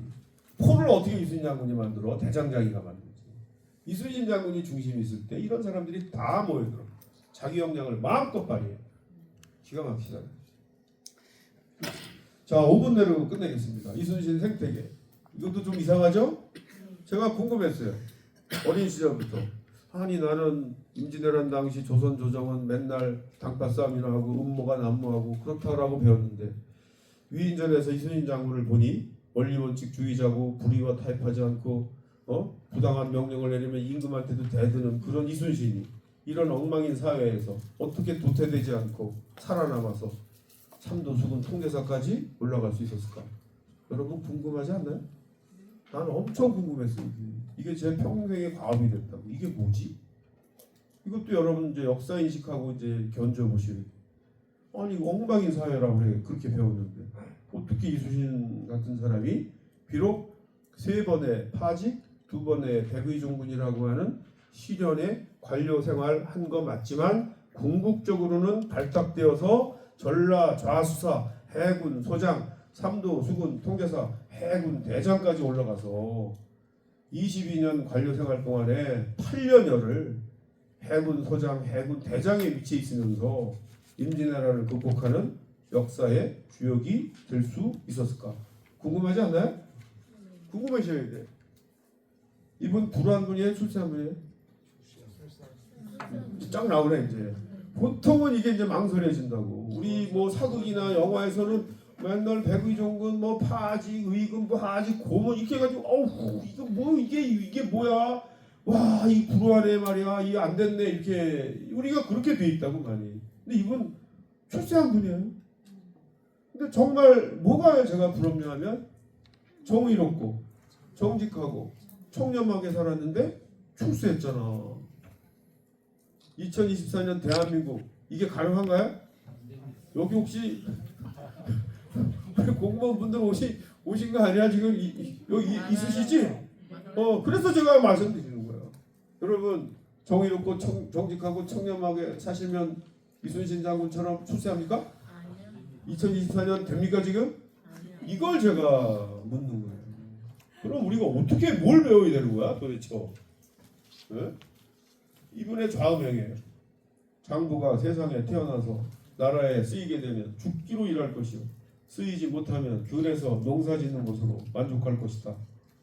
권세 있는 곳에 아첨하여 한때의 부귀 영화를 훔치는 것 같은 것은 내가 제일 부끄럽게 여기는 것이다. 한마디로 출세지향이 아니라 가치지향의 인생을 살겠다라는 건데 정말 이상한 것은 이순신 장군 가치지향으로 살았는데 출세했어요. 우리가 만들어야 되는 세상이에요. 가치지향으로 사는 사람이 출세하는 사람, 가치지향으로 사는 사람이 권력도 잡는 사람, 가치지향으로 사는 사람이 돈도 버는 사람. 이게 여러분 순천자 흥입니다. 그렇지 않나요? 이거는 뭐 여러분 뭐 이순신 장군 그 일생을 보면 이렇게 직속상관하고 맨날 싸우고 맨날 뭐 또 피해도 보고 요거 하나 제가 항상 짚고 넘어갑니다.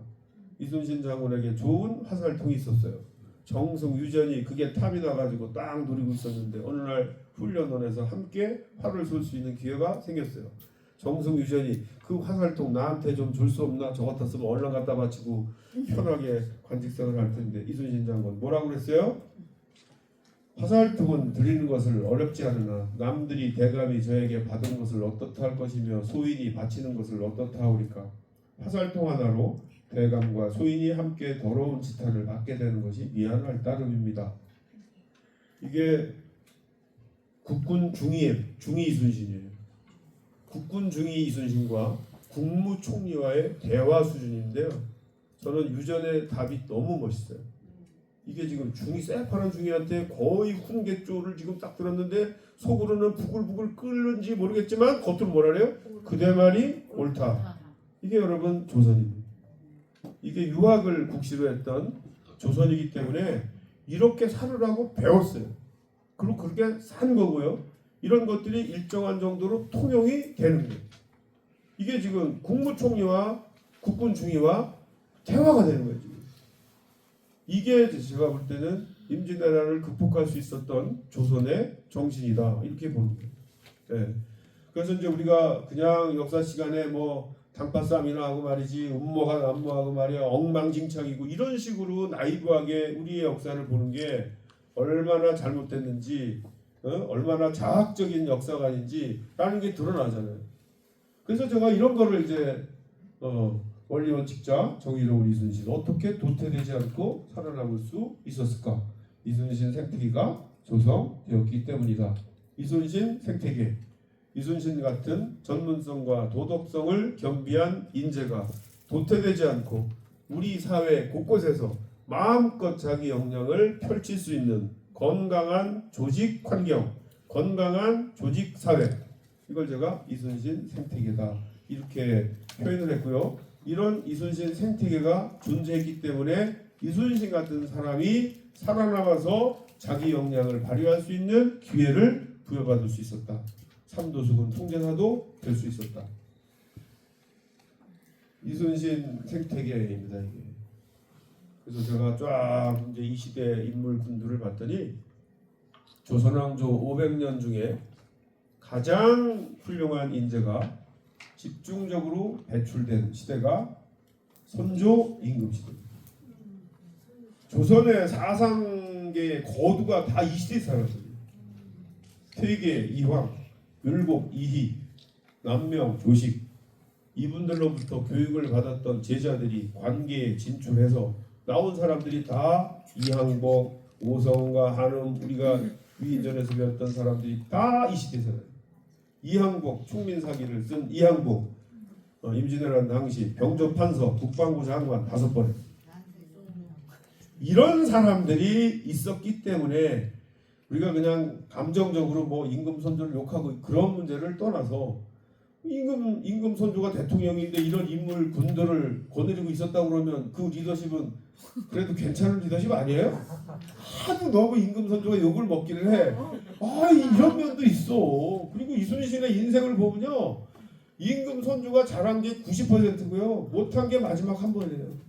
삼도수군 통제에서 파직될 때 선조가 한 번 잘못한 거지. 그 이전에 저 북쪽에서 죽을 뻔했을 때 살려준 것도 이순신이고요. 저 선조 임금이고요. 정우평감할 때 일국계국 특징시켜가지고 전라 좌수하로 부임하게 한 것도 임금 선조예요. 그런 걸 그래서 좀 종합적으로 보면 감정이 좀 누그러진다고요. 네, 임금 선조 조금 봐주세요. 네. 자, 이게 이제 그래서 이제 우여곡절을 겪으면서 정유년 4월 1일 날 결국 수많은 사람들이 구원 상소를 올려서 처형에 위기했던 이순신이 옥문을 나옵니다. 이때 일기예요. 재밌어요. 옥문을 나왔다. 의군부지사 윤자신이 와서 위로하고 비변사 낭청 이순지가 와서 만났다. 지사가 돌아갔다가 저녁밥을 먹은 뒤에 술을 가지고 다시 왔다. 윤기원도 왔다. 정으로 권하면서 위로하기에 사양할 수 없어 억지로 마시고서 몹시 취했다. 동명인 이순신 옛날 부하가 술병을 가지고 와서 함께 취하며 얘기했다. 여기서부터 중요합니다.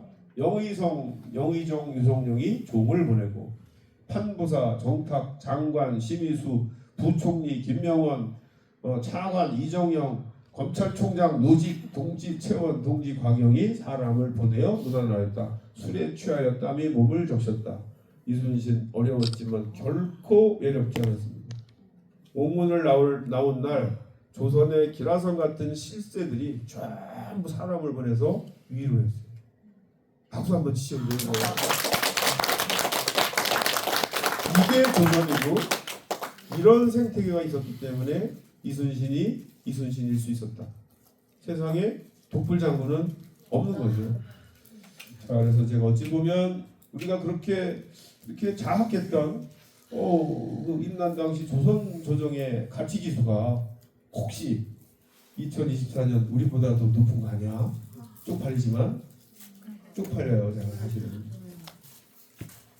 결론입니다. 그래서 우리 대한민국이 정말 좋은 사회가 되려면 우리 구성원들 한 분 한 분들은 자기가 속한 조직을 생각하면서 전문성과 도덕성을 겸비하기 위해서 노력해야 하는 한편 여러분들이 지금 속한 그 조직은 과연 현재 이순신 생태계인가 아닌가 한번 머릿속에서 분석해 보세요.